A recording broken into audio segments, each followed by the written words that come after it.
Aham. Claudelino. Não, já tá. Agora foi, hein? Agora tá gravando, galera. Vou compartilhar a tela.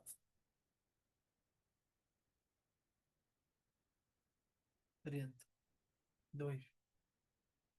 Aí. Bem, agora eu vejo vocês pequenininho aqui. Aqui. Hum? Aí. Aham. Aí. Show. Vejo vocês pequenininho aqui, não vejo todos. Então, qualquer coisa, pode falar. Professor, Você move. tá? Professor e tá tudo bem. Qualquer coisa me Deixa eu só chama. esconder esse negócio aqui. Bom, bora lá. Bem, então a gente começa com as etapas de ensino-aprendizagem, né? A gente está falando de xadrez na escola e suas potencialidades. Tem que falar em questões de metodologia. Então, a gente vai começar a falar do processo ensino-aprendizagem, que divide em planejamento, execução e avaliação. Hoje a gente vai tratar de planejamento e execução. Como é que se planeja, como é que se executa e mais tarde, na próxima aula, como que se avalia em xadrez. Aí eu venho trazer vários elementos aqui importantes, científicos dessas áreas, para a gente poder refletir e, ao mesmo tempo, lembrar para vocês que essas etapas não são exclusividade do professor. Provavelmente eu estou até com o autor aqui falando sobre isso. É muito importante que o aluno, quanto maior for o aluno, mas mesmo os pequenos também, porque ninguém consegue aprender uma coisa sem exercer, entendeu essa coisa? Você acha que vai ficar falando, eu já dei esse exemplo antes, ensinar natação para o aluno, teoricamente, vai jogar ele na piscina, ele não vai aprender. Ele precisa estar na prática ali, entendeu? Começando a flutuar e tal, né, movimentando as pernas, as mãos, para poder começar a nadar. E depois, gradativamente, vai ficando na horizontal até que vai se deslocando e aí vai surgindo os estilos. Então, aqui é a mesma coisa. O planejamento não é exclusividade do professor, a execução também não, e nem a avaliação, tá? A avaliação pode ser compartilhada também. É interessante que o aluno tenha esse processo. No começo vai ser difícil, mas esse processo de autoavaliação que ele possa estar dando o seu ponto de vista sobre tudo que está acontecendo ou que ele acha que está acontecendo com ele. Bora lá então.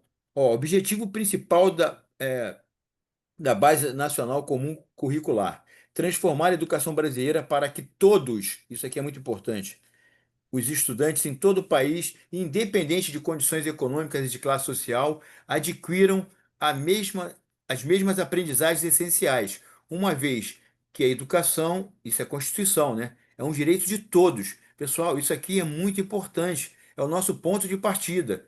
E não esquecer que a aula passada a gente bateu na questão do repertório teórico, que vocês têm que estar aumentando cada vez mais, porque a gente dá aquilo que a gente tem. E quanto mais vocês estiverem bem formados em todas as áreas, em filosofia, sociologia, psicologia, xadrez, ou uma disciplina que você estiver trabalhando e for a fundo, mais o aluno vai se enriquecer nesse processo, né? E é aquilo, é infinite learning, aprendizagem, entendeu? Infinita, tem que estudar sempre, aprender sempre. E esse curso que vocês estão fazendo, então vocês são uns desbravadores e os corajosos que estão, porque muita gente de repente está dando aula de xadrez por aí e às vezes mal estudou o xadrez, ou pouco sabe até, às vezes até que tecnicamente sabe bem, mas essas questões não sabe. Então o planejamento é muito importante, né? E é legal que tenha a participação do aluno e está aí, a BNCC, que é a nossa Nacional Comum Curricular, afirma claramente que é um direito de todos, independente da classe social. Se pudéssemos resumir em um único objetivo a importância do planejamento pedagógico, certamente seria, mais uma vez, reforçando a ideia da BNCC, ó, fazer o aluno aprender mais e melhor. Esse é o objetivo do professor. Ele tem que estar atento o tempo todo, que às vezes ele fica focado no ensino e desfoca da aprendizagem. Não pode esquecer que isso é uma relação dialética, né? Você só está ensinando verdadeiramente se o aluno está aprendendo, porque as coisas estão interligadas. Às vezes o cara fica ali na frente, na aula expositiva, falando, que nem eu estou falando aqui, e o aluno não tem momento de participação, de, né, dar uma interrompida, dialogar, e fica, sabe, fica assim, uma aula que às vezes o aluno até viaja, vai para outro planeta e você está falando ali e ele não está absorvendo mais aquilo que você está falando. Confira alguns fatores para a performance baixa dos alunos. Olha só que interessante, hein? Formação deficiente dos professores. Olha a importância da aula passada, né? a questão do repertório, dessa reflexão. Mais do que o repertório teórico que eu trouxe para vocês, a reflexão de vocês sobre isso. Essa pós que vocês estão fazendo, outros estudos que vocês já fizeram, quantos mais estudos vão fazer no futuro. Então, essa base é fundamental para você ser um bom professor, né? O outro aspecto ruim, né? O uso de metodologia de ensino passivas, tipo essa aqui, né? Que de repente, se eu ficar aqui só falando, eu posso trazer os melhores slides do mundo, as melhores referências. Mas se vocês não estiverem podendo participar, discutir, refletir, professor, qualquer momento, professor, o que é isso? Mas não acha que isso é aqui, tal? Discutir.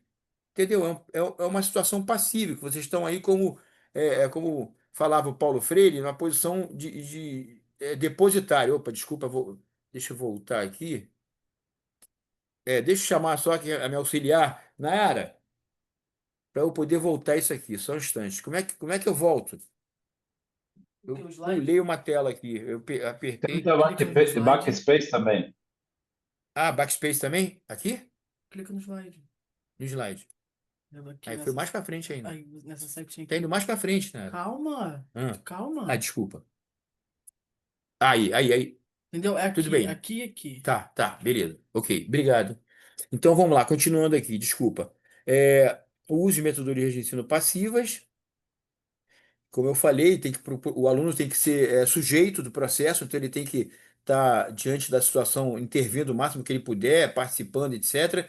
E grade curricular engessada. Vocês vão observar o seguinte, que o método Holanda Chess, ele vai se debruçar sobre esses três aspectos. Primeiro já foi, né? A primeira aula, a questão do repertório teórico, o que você estuda e o quanto pode melhorar. O segundo, essa situação passiva. O método Holanda Chess se debruça com a possibilidade do aluno estar ativo, tanto que eles são ativos até entre os pares, um ensina para o outro. E a grade curricular engessada é essa questão que eu falei, de que a gente aprende na universidade a fazer um plano de unidade, é um sistema estruturado, né? Bem estruturado e bem mecânico, né? E hoje a gente sabe que existe mais complexidade no processo de ensino e aprendizagem do que esse passo a passo tão assim, tão engessado como está escrito aí, tá? E a gente vai refletir sobre isso. Bora lá.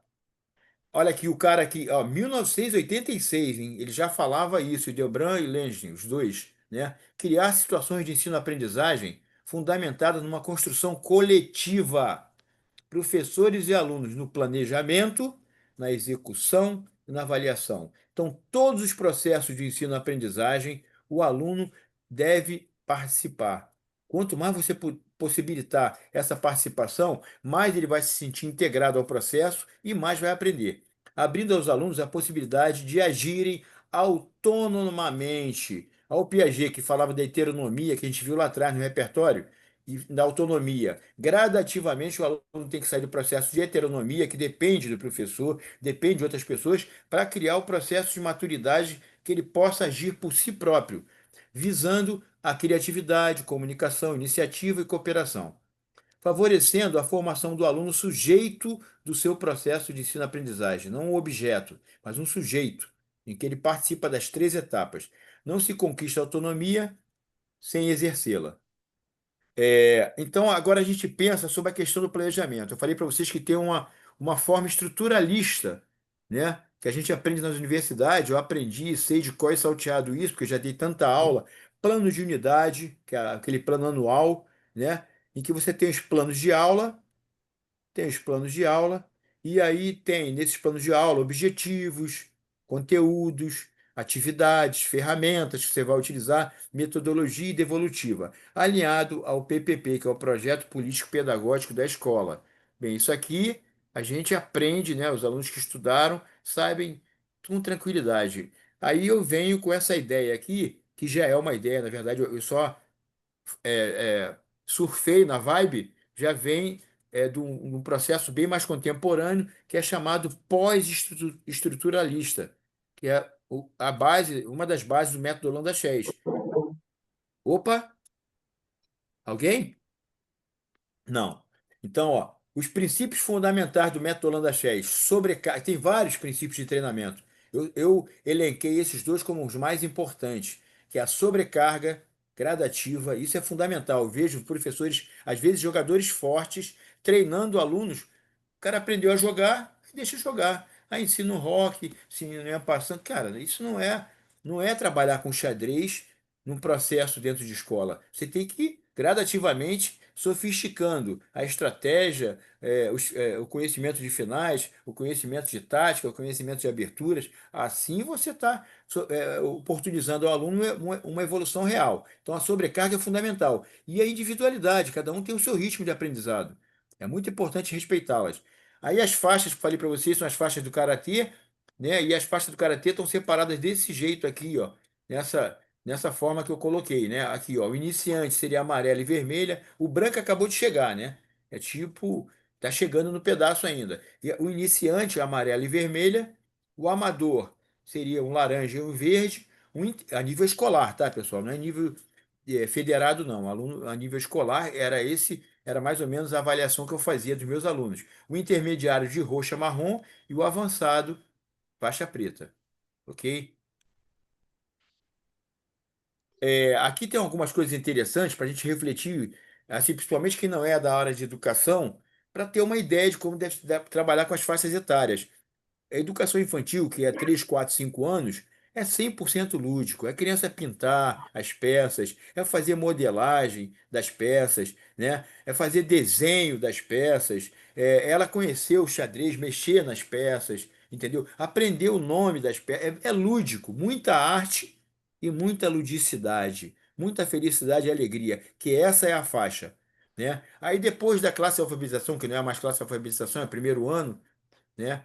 E o ensino fundamental um, que é o primeiro até o quinto ano, essa faixa etária mais ou menos aqui, dos 5/6 anos até os 10, 11 anos, continua a importância da ludicidade, principalmente nessas idades mais tenras aqui, ó, 5, 6 anos.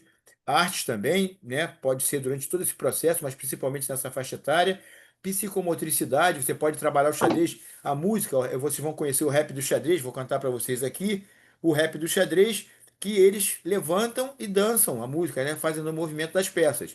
E já pode, né, nos 10, 11 anos, mais ou menos, 9, 8, a outros têm mais talentos, às vezes até mais cedo, né? Vocês sabem aí os talentos mundiais aí que aparecem com idades muito tenros, prodígios, mas assim, em termos gerais, a gente começa ali pelos 8, 9, 6, 7, já pode até participar de algumas competições sem aquela coisa de vencer, vencer, medalha, medalha, medalha, né? Uma coisa mais tranquila, que ele participa, está aprendendo, você está dando suporte psicológico, né, emocional, para que ele possa jogar bons torneios, etc. Aí o ensino fundamental 2, que aí vai do 11, 12 anos a 14, 15. Aqui já é uma iniciação desportiva mesmo. Essa garotada aqui, você já pode pegar e passar repertórios teóricos interessantes para que eles possam competir e ter bons resultados em competições tanto escolar quanto federada. E, finalmente, o ensino médio, 14, 15, 16, 17 anos, que a competição é uma coisa bem interessante. Todos vão querer competir? Não. Mas você tem aquela galera que gosta de competir, você pode selecionar e começar a colocar para competir. Pode fazer competições também para os que não gostam, na sala, que aí eles acabam também tendo vários aprendizados no processo de competição, se não for só competição pela competição. Competição com a finalidade deles melhorarem cada vez mais e perceberem o quanto eles estão melhorando nos seus jogos, analisar até as suas próprias partidas. Então, assim, a ideia é exatamente que Pois não? Oi? Alguém falou? Não. Se falar, fica à vontade, tá? Então, Professor, pois- já que o pessoal interrompeu, que alguém interrompeu sem querer aí, deixa eu é o aproveitar. Paulo, é o Paulo que está falando? Isso, Paulo Germano. Eu posso fazer uma Manda, contribuição, manda, professor? Paulo, à vontade. Eu acho que as questões de arbitragem, conhecer as leis da FIDE, por exemplo, também não deixa de se envolver com o xadrez, né? De repente, para quem Não, não curte tanto a parte de competição, porque a gente sabe tudo que envolve a questão psicológica ali e tudo mais, né? Pode ter outros fatores culturais ou familiares, ou seja o que for. Eu acho que seria legal também, de repente, os colegas aqui pensar sobre essas questões de arbitragem, porque afinal de Muito contas, relevante, a Paulo. arbitragem também faz parte do contexto de torneios, né? Sem dúvida. Exatamente. Paulo, perfeito a tua fala, hein? Assim, gostei muito da tua interferência. Olha como é que é importante, tá vendo? Eu estou falando aqui só da questão dos alunos, dos jogadores, da competição, mas isso aí é uma das coisas que eu mais defendo. Tanto que eu estou brigando aqui no Rio de Janeiro. Eu vivo conversando com o vice-presidente arbitral da Federação de Xadrez aqui do Rio de Janeiro para colocar uma arbitragem escolar, que começa desde a escola, lá dentro da sala de aula. Aí ele fala: não, mas não existe, é só uma arbitragem única. Não. É diferente, cara. Ali o processo é outro. Se são dois lances ilegais ali na competição da federação, para eles pode ser três, quatro, estão começando, principalmente os menores. Professor, Então tem bom senso aí. Fala, Sandro. professor, inclusive, seria muito interessante, acho que até prudente para essa especialização, que tivesse uma disciplina sobre arbitragem, né? Porque técnico, professor, ele é um árbitro em potencial, por mais que não tenha titulação. Mas vai chegar um momento que ele vai precisar organizar os eventos, né? Pelo menos os eventos da sala dele, da escola dele. E mais um detalhe, quando a gente estava à frente do xadrez aqui em Manaus, nós organizamos as Municipíadas na modalidade xadrez, e a conversa, a instrução que eu repassei para os árbitros, que todos eram auxiliares, eh, era que antes de você ser um árbitro, você é um professor, entendeu? Que os meninos estão ali, muitos deles para aprender, alguns são os primeiros Exatamente. contatos com as regras, oficiais. Então, Excelente antes de reflexão, você ser Sandro. um árbitro, você tem que ser um pedagogo, pelo Sem menos dúvida. nesses torneios de base. Obrigado, professor. Perfeito, Sandro. Vocês se complementaram. A tua fala foi. A fala do, Posso, do Paulo foi excepcional e Sandro agora complementou. Muito boa sugestão de estar colocando, de repente, até dentro da pós aí, uma disciplina, ou então incluir até. Eu, por exemplo, podia ter posto a arbitragem escolar aqui, que é uma coisa que eu defendo a beça, e eu não coloquei, mas eu já, com certeza, para 2026, eu vou estar colocando dentro do conteúdo. Pode falar, Paulo. professor, assim, ó, sobre a questão de organização de eventos, se não me falha a memória, no cronograma aqui da pós tem, tá, Sandro? Lá no final, se não me engano, cara, vai ser com a Lise. Lá no final tem uma parte Ah, sobre organização de eventos. Eu acho que tem. Eu só não sei qual que ah. quais são os conteúdos, né? Dessa, mas tem alguma coisa sobre organização. Vamos dar uma olhadinha depois no Ah, calendário. pô, E legal. Então, sobre a parte de arbitragem, concordo 100% com o que o Sandro falou, que é isso, é um professor, um pedagogo em potencial, e inclusive isso a gente pode usar, né? Porque vamos lá, exatamente. se de repente a escola pede que a gente meça as capacidades através de provas, de notas e coisa e tal, por que não fazer uma prova com quem não quer competir sobre as leis da FIDE, sobre a parte Exatamente. de O cara de não. arbitragem, né? Ou de Perfeito, repente até perfeito. assim, ou de repente até assim, né? Ah, a pessoa não se sente confortável competindo, mas talvez ela saiba ensinar. Eu conheço muita Claro. gente que, como o professor falou anteriormente, que não são assim exímios jogadores, mas são Atletas, né? excelentes. A parte de performance, de repente, pô, o rating, sei lá, tem um rating ali 1.700, 1.800, mas é um baita professor, É entendeu? verdade. Às É o vezes meu caso. o... É o meu caso. Tenho 1.800 pô, adoro dar aula e todo mundo fala, pô, Holanda, pá, entendeu? Eu criei esse método. Exatamente isso, Paulo. Exato, exato. É isso aí. Perfeito, perfeita a Na mosca, né? colocação. Bora. Show. Valeu, Paulo. Valeu, Sandro. Pô, participação maravilhosa dos dois aí. E ainda bem que já tem o tópico aí que o Paulo falou, mas eu vou colocar também um tópico, por exemplo, eu vou falar hoje sobre empreendedorismo digital no finalzinho, que eu acho muito legal. Eu fiz um curso e vou trazer para vocês. Mas de repente até troco para uma arbitragem escolar. Aí a gente pode até pensar no final. Bora lá. Então, já falei sobre isso, vou passar bem rápido, né, que o método de aprendizagem do faixa branca é o método dialético, né, em que eu ensino, ó, a visão do todo sem conhecimento das partes, é exatamente o faixa branca, né? Ele aprende o que que é o tabuleiro, as linhas principais, coluna, fila, diagonais, as coordenadas de cada movimento, de cada casinha, a arrumação das peças, o valor das peças. Sempre que eu falo 10 porque está no Dom Agostinho, eles falam 9, eu falo, tudo bem, 10/9. Esse valor não é tão assim, entendeu? A ferro e fogo. Mas é o valor, né? 10/9 da dama, né? O jogo, olha só que interessante. O pessoal, muita gente tem uma dificuldade, e eu já identifiquei, na minha cabeça é muito clara, o valor do rei.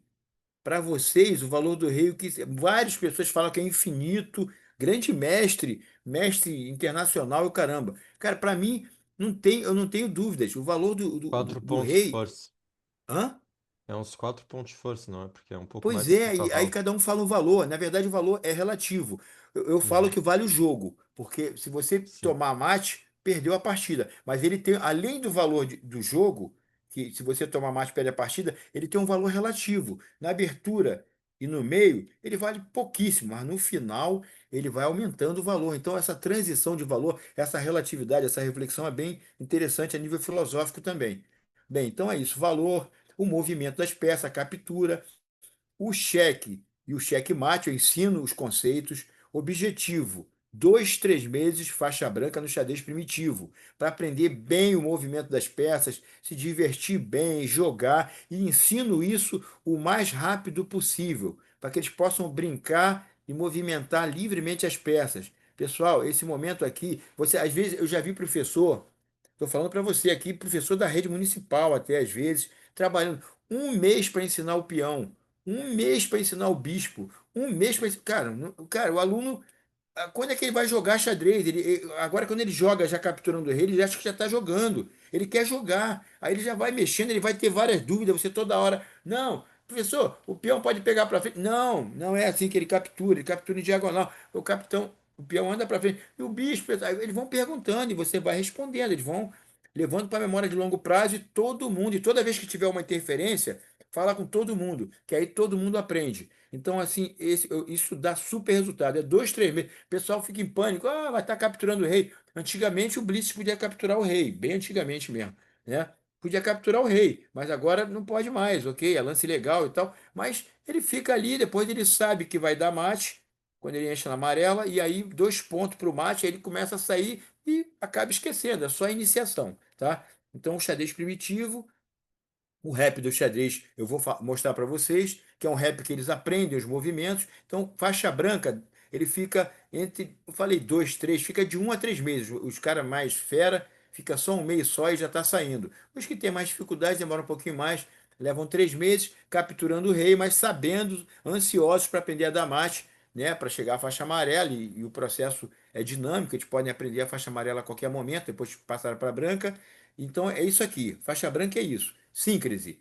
Aí eu falei com vocês, depois vem a análise, é amarela. Depois a outra análise é vermelha. Depois a outra análise, laranja. E eles vão evoluindo e formando sínteses, cada vez mais em patamares mais elevados. Isso é o processo do método Holanda-Chess. Análise e síntese é o método dialético da Gestalt. Tá? Eles vão aprendendo durante essas faixas, fases, conhecimentos da abertura, do meio e do final. E cada vez vão evoluindo mais. Aquela questão que eu falei lá atrás da sobrecarga. E eles evoluem. Na minha turma tinha faixa amarela, tinha vermelha, tinha laranja, verde não, mas, né? Mais ou menos essas faixas e tudo bem. E o laranja, para poder passar para laranja, teve que ensinar faixas vermelhas, né? E assim vai. É um processo muito coletivo e interativo. Aqui eu mostro para vocês, eu estou falando o tempo todo das faixas, e vocês não sabem os conteúdos. Os conteúdos são bem elementares. O conteúdo programático não é o mais importante. O mais importante é o que eles estão aprendendo, por exemplo, na linguagem do sistema algébrico. Tudo isso aqui é no sistema algébrico. Louco. Vocês vão ver que até um jogador forte às vezes tem dificuldade. Se eu perguntar para um camarada, às vezes tem 2.000 de rating, aí você pergunta para ele, o Match Legal, mental, faz aí. Aí tem 3 níveis. Primeiro eles fazem com a mão, faixa amarela. Fazem com a mão o movimento e fala. Ezinho 4, movimentando a peça. Depois, na vermelha, eles já fazem com o tabuleiro parado na frente e vão falando. Ezinho 4, Ezinho 5, vão falando os movimentos sem tocar nas peças. E aí, no último nível, ele faz de costa. Ele não precisa nem ver o tabuleiro. Já tem na mente dele, na memória de longo prazo, cada um desses movimentos necessários para chegar a louco, pastor, regra. Então, ó, o amarela é o louco, por quê? É o mate histórico. Todo mundo tem que saber, né? É o mate mais rápido que existe. Fala para ele, ó, a diagonal aqui fraca, tá vendo? O cara jogou F3, jogou G5, abriu a diagonal, a dama entrou e deu o mate. E aí, aproveito para falar da situação de mate. Ó, o rei está atacado, se mexer, continua em xeque, não tem como cobrir a frente, e não tem como capturar a peça que está atacando. São as 3 formas de sair do cheque. Aí eles já vão tendo, quer dizer, aproveita o louco para já dar umas ideias da questão de como sair do mate, do cheque, né? As formas que tem. Se não tiver nenhuma delas, é porque você tomou mate. Depois eu falo para eles que o pastor é a primeira ideia de plano, isso é muito importante, né? Porque o xadrez é plano o tempo todo, plano na abertura, plano no meio, plano no final. Então, a ideia de plano, atacar F7, no caso das brancas, com o bispo e a dama. Atacar F2, no caso das pretas, com o bispo e a dama. Então eles já vão guardando a ideia de plano, que eles têm que botar um bispo em C4 para atacar F7, tem que mandar uma dama para H5 para atacar F7. E se o cara não defender, vai tomar o mate. Tem gente que acha que o pastor, ah, pastor é ruim. Não, tem que ensinar o pastor para a criança, ensinar a defesa. Até você viu lá o Carlsen, eu achei interessante, porque todo mundo falando mal, e eu sempre acho que tem que ensinar o básico, não tem jeito para a criança, para ela poder saber se defender e saber se o adversário é muito fraco, de repente ela já sabe antecipadamente, ela pode acabar a partida muito mais rápido com o pastor. O próprio Magnus Carlsen jogou contra um GM de 2.600 e tal, aliás, antes dele o Nakamura jogou, ganhou desse cara de 2.600. O Calcio foi tentar fazer com o MI, perdeu, depois tentou de novo e empatou. Isso em partidas rápida e blitz, tá, pessoal? Não é a partida standard, que aí realmente o cara tem muito mais tempo de reflexão e agora estudaram muito mais o pastor. Isso foi legal para poder justamente evitar que o pastor tenha alguma vantagem, porque realmente o pastor não é uma abertura que você vai usar como padrão para ficar jogando contra os outros. Mas é interessante que foi utilizado por jogadores muito fortes para tentar surpreender o adversário. Então, o louco é branca na preta e preta na branca. Essa questão da visão dos dois lados é bem interessante também no método Holanda Chess. Você faz o louco branca na preta e preta na branca, tá? Aí depois, se vocês quiserem, eu posso até mostrar para vocês assim os movimentos e tal. Eu tenho os vídeos dando palestra sobre esses mates aí. É tipo assim, por exemplo, louco, né? Fzinho 3, Ezinho 5, Gzinho 4, Dzão, Hzinho 5. Aí no caso da preta na branca, Ezinho 4, Fzinho 6. A branca perde um tempo para poder a preta jogar G5, Azinho 3, Gzinho 5, Dzão, Hzinho 4, duas cruzes, cheque. Dzão, Hzinho 4, duas cruzes. Epa, peraí que eu viajei aqui. Tesão Hzinho 5, duas cruzes checkmate. Tá? Depois de G5. Tesão Hzinho 5, duas cruzes checkmate. Então, assim, o mate dos dois lados do louco. Para a criança aprender a ver o olhar do outro e o seu próprio olhar. Tem até uma coisa de empatia e inteligência emocional aí, quando você faz das duas, da branca para preta, da preta para branca, você tem essa coisa de enxergar, porque às vezes a criança, principalmente, tem uma coisa de pensar só no seu próprio plano. Não pensa que o adversário está fazendo plano também, e o plano dela pode ser mais rápido que o seu. E aí acabar ganhando o jogo. Então é legal ela enxergar sobre as duas perspectivas. O pastor, a mesma coisa, branca na preta, preta na branca e as defesas, né? A defesa, Ezinho 4, Ezinho 5, Bzão, Czinho 4. Ah, brinco até com a criançada, os menores, né? Quer me dar o pastor. Ao invés de jogar cavalo C6, que vai tomar o pastor, cavalo F6. Que aí, por quê? Porque se a dama for H5, o cavalo toma. Então, isso tudo são reflexões interessantes para se fazer com a criança para ir aumentando o repertório dela. Isso é faixa amarela, tá bem básico. Aí vem a regra de Lasca. Isso aqui eu acho assim muito interessante para a criança que está aprendendo. Está no livro do Dom Agostini. Na verdade, é regra de Lasker Holanda, que eu fiz umas inovações porque ele pensa no mundo ideal, um mundo, sabe, assim, maravilhoso. E eu já pensei numa realidade com um cara fazendo movimentos ali e tal, pensando um possível movimento do adversário e fiz adaptações. É basicamente só as brancas se movimentando. Num mundo assim bem legal, você pudesse desenvolver bem as peças, como é que você jogaria? Porque a criança, né, senão ela começa a jogar com o peão de torre, peão do cavalo. Ela, no começo, na verdade, na faixa branca, ela vai fazer isso, mas depois você já está orientando. Então é legal que ela saiba que comece com. O Lasker fala claramente: comece com o peão central, de preferência o peão do rei. Isso para iniciante, na abertura. Depois o cavalo deve sair antes do bispo. Porque o bispo, quando você empurra o peão E4, o bispo já está agindo. O cavalo está numa casa muito ruim lá atrás. Aí você joga cavalo F3. E normalmente ataca o peão do adversário. É um lance de iniciativa. Aí depois joga bispo em C4. Já está batendo em F7, que é o ponto débil do roque do adversário, antes dele rocar. O ponto lá é muito fraco. F7. Né? Aí depois roque. botou o rei em segurança. Depois, Czão, Czinho 3, desenvolveu o cavalo. Dzinho 3, o Lasca manda botar em D4, né? Mas D4, se tiver um peão em E5, já vai dar umas complicações aí. Então, eu prefiro botar o Dzinho 3, depois Bzão, Ezinho 3, né? A dama vai para E2, atrás do bispo, ainda protegendo o cavalo. Se tiver um bispo lá em G4, se tomar, a dama toma, não dobra peão. E depois torre de F1, torre de A em D1. Isso é regra de lasca. Para a criança que está começando, isso é um sinal, entendeu? É um holofote para ela se orientar nos primeiros movimentos. Depois vai estudar abertura à vontade. Aí tem abertura de peão do rei, peão da dama, peão do bispo, cavalo. Tem um monte, um manancial. Mas você mostra uma luz para ela começar a saber jogar a abertura. Então, por isso que Lasker é tão importante. Aí, mate de escada, corredor e beijo da morte. Não sei se vocês conhecem todos eles aqui pelo nome que está aqui. A escada é aquela das duas torres. É legal a criança saber, em um lance só, faixa amarela. Corredor, que é quando o rei está atrás dos peões, a torre entra no fundo, é muito comum também de acontecer. E o beijo da morte, que é alguma peça protegendo a dama de frente para o rei. Então, assim, o cara sai na amarela já sabendo da mate. Ele já não pode mais capturar o rei. Esse cara que chegou na amarela vai ter que formar dois brancas e amarela para poder fazer exame de vermelha no método Holanda Chess. Então é bem legal que aí a criança já consegue dar mate e marca 2 pontos em vez de um, né? Ah, o cara capturou meu rei, professor, faixa amarela. Você não prestou atenção. A arma dele é essa. Já falei com vocês na outra aula. A arma do cara é capturar o rei, porque ele é faixa branca, mas você é amarela, você tem que dar mate. Então, depois vem a vermelha, tá vendo aqui? A faixa vermelha, a terceira faixa, né? Branca, amarela, vermelha. Aí o cara já aprende louco. Aí tá escrito louco de novo, professor. Que isso?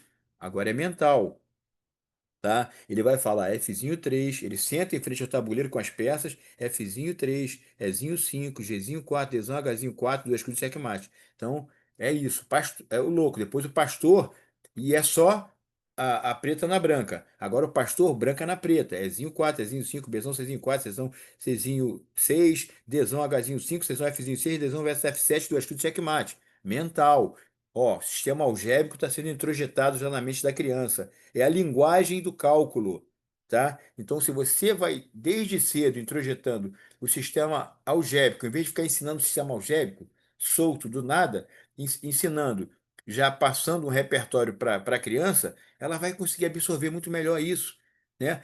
Mate legal, né? Eu acho que todo mundo aqui deve conhecer o mate legal. O ataque fegatelo não dá mate, mas ele arrebenta o cara todo se o cara não souber defender corretamente lá no ponto F7. Ataque de cavalo e bispo. Aí depois vem os mates, faixa vermelha, ó, mate de escada, corredor e beijo da morte, mas agora em até 3 lances.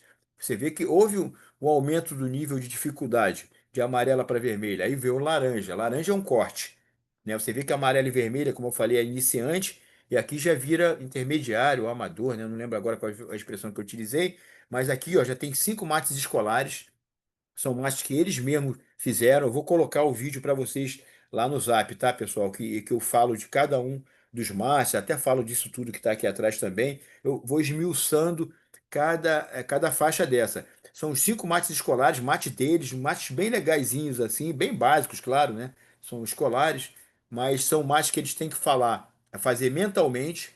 Mais uma vez, sobrecarregando a questão da memória deles e colocando, introjetando o sistema algébrico. A quarta partida do Dom Agostini, que é uma partida de 17 lances, muito interessante, né, que eles memorizam a partida, porque eles aprendem a abertura, eles aprendem os principais golpes táticos e como finaliza, né, a partida. É bem legal e guarda já uma partida de 17 lances na mente, tá? Então, mais memória de longo prazo, mais sistema algébrico. Depois eles aprendem mate, isso aí é muito importante, principalmente com a questão da ideia de plano. Mate de rei-dama e rei-torre versus rei. Mas não é qualquer mate, galera. Não é, eu sei dar mate de rei e dama. Ah, eu sei dar mate de rei e torre. Não, ele tem que dar mate de rei e dama em, no máximo, 15 lances. É, faz diferença, pessoal. O cara dá em 20 ou 30, faz. O cara vai dar mate, teu tempo está caindo. Aconteceu isso já no torneio, minha aluna foi para o brasileiro e a outra não foi, porque não sabia dar mate rei e dama e começou a se enrolar, foi cercando, cercando, e não foi por um tempo dela caiu. E aí empatou e minha aluna tinha pontuação melhor, foi para o brasileiro e a outra menina não foi, era uma menina até do colégio militar. Ou seja, o professor não ensinou ela a ensinar a dar mate rei e dama em curto tempo. Tem várias metodologias. Você deve conhecer algumas, o L do cavalo, mas aí eu criei um método complexo que mistura isso, o L do cavalo com o quadrilátero, com o rei e a dama auxiliando, né? O rei e a dama auxiliando e tal. Eu criei um método interessante que vocês vão ver no vídeo que eu vou estar colocando lá no grupo. Então, rei dama em 15 e rei. Aliás, desculpa, eu falei rei dama em 15, rei dama em 10, tá? Rei torre em 15. Então, é assim, você tem que ser bem eficiente. Consegue até dar mate em 8, em 9, às vezes, dependendo da posição. São posições, as piores posições possíveis. E tu tem que dar mate de rei dama em 10 e rei torre em 15. Vocês vão ver que para qualquer jogador não é tão fácil se botar uma posição muito complexa para dar mate em rei dama em 10 e rei torre em 15. Então você está puxando, sobrecarregando o aluno a fazer planos para se tornar. Porque isso é o caminho do xadrez, é o caminho da precisão, é o caminho da reta. Qual é a menor distância entre dois pontos? Uma reta. Se você faz uma curva, você demora. E o cara que vai na reta pega o caminho mais curto. Então você tem que procurar no xadrez esse caminho mais eficiente, mais curto. Rei dama em 10, rei torre em, em 15. Depois ensino oposição regra do quadrado, que é o básico de final, uma iniciação à final, e é muito importante. Tem até jogadores fortes que não conhecem direito às 6 situações de rei e peão contra rei, rei atrás do peão, rei do lado do peão, rei na frente do peão, rei na sexta casa, peão da torre, né? A oposição é muito importante, e mostrar para o aluno que a oposição é uma ferramenta. E eles começam também aqui na laranja, a parte tática. É o 240, diagrama 240 até 270 do Agostini. Eu seleciono até, não faço nem todos os 30. Faço uns 20 que são, considero os melhores. Aí eles fazem exame, tem que acertar tudo, né? Nessa parte aqui. Então o cara, quando termina o exame de laranja, ele já vira um competidor. Não vai ser campeão, mas é um competidor. Na próxima aula, a gente vai ver as outras faixas, tá? Vou falar mais dos conteúdos das outras faixas. E também, como eu falei para vocês, vou botar um vídeo que, se vocês tiverem paciência de assistir, vão ver tudo esmiuçado de cada etapa de tudo isso aí, porque foi uma capacitação que eu dei aí e aí falei, gravei e tudo, tá? Bem, então isso aqui, amarela, vermelha, laranja, depois vem o verde, roxa, marrom e preta, e vai só cada vez ficando mais complexo, galera. Eu garanto para vocês o seguinte: os meus alunos, quando chegavam na faixa verde para roxa, eles eram campeão aqui de uma competição muito importante que tem aqui no Rio de Janeiro, que é a Intercolegial, eram campeões dos Jogos Escolares da Juventude, que hoje é o GERJ, Jogos Escolares Estaduais que levam para a fase nacional, eram campeões até da federação. Claro que isso aqui é um esqueleto. É assim, é um esqueleto não, é uma coluna vertebral. O método Holanda-Scher não se propõe a tapar todas as arestas. Ele quer dar uma coluna vertebral para o professor utilizar como metodologia de ensino para o aluno e para o aluno ter um repertório básico. Ele vai ter que estudar, o professor deve incentivar eles a ver vídeos de grande mestre, a estudar livros, a buscar outras fontes, mas você está dando o caminho das pedras para o aluno. Isso é que é importante, tá? Esse método. Aí aqui eu tenho a proposta dentro do plano que eu falei para vocês que é estruturado, que é estruturalista, né, que se fixa, né, primeiro bimestre, fevereiro, março, abril. Você faz a avaliação diagnóstica dos seus alunos, aí faz a iniciação dos brancas. Você tem ali 3 meses, né, fevereiro tem o carnaval, então são 2 meses mais ou menos. Você está começando o teu cara com branca, com aquilo tudo que eu mostrei ali atrás. Mostrou, iniciou. Isso no método estruturado, tá? Aí no segundo bimestre maio, junho, julho, você já começa a trabalhar com a amarela e já pode iniciar a vermelha, porque ele deve terminar aqui em 2, 3 meses. O amarelo ele vai começar a iniciar a vermelha, aqueles conteúdos que você viu lá. No terceiro bimestre, isso sexto e sétimo ano, tá? É o plano de unidade do sexto e sétimo ano. Você já pode pegar a vermelha e fazer uma iniciação de laranja.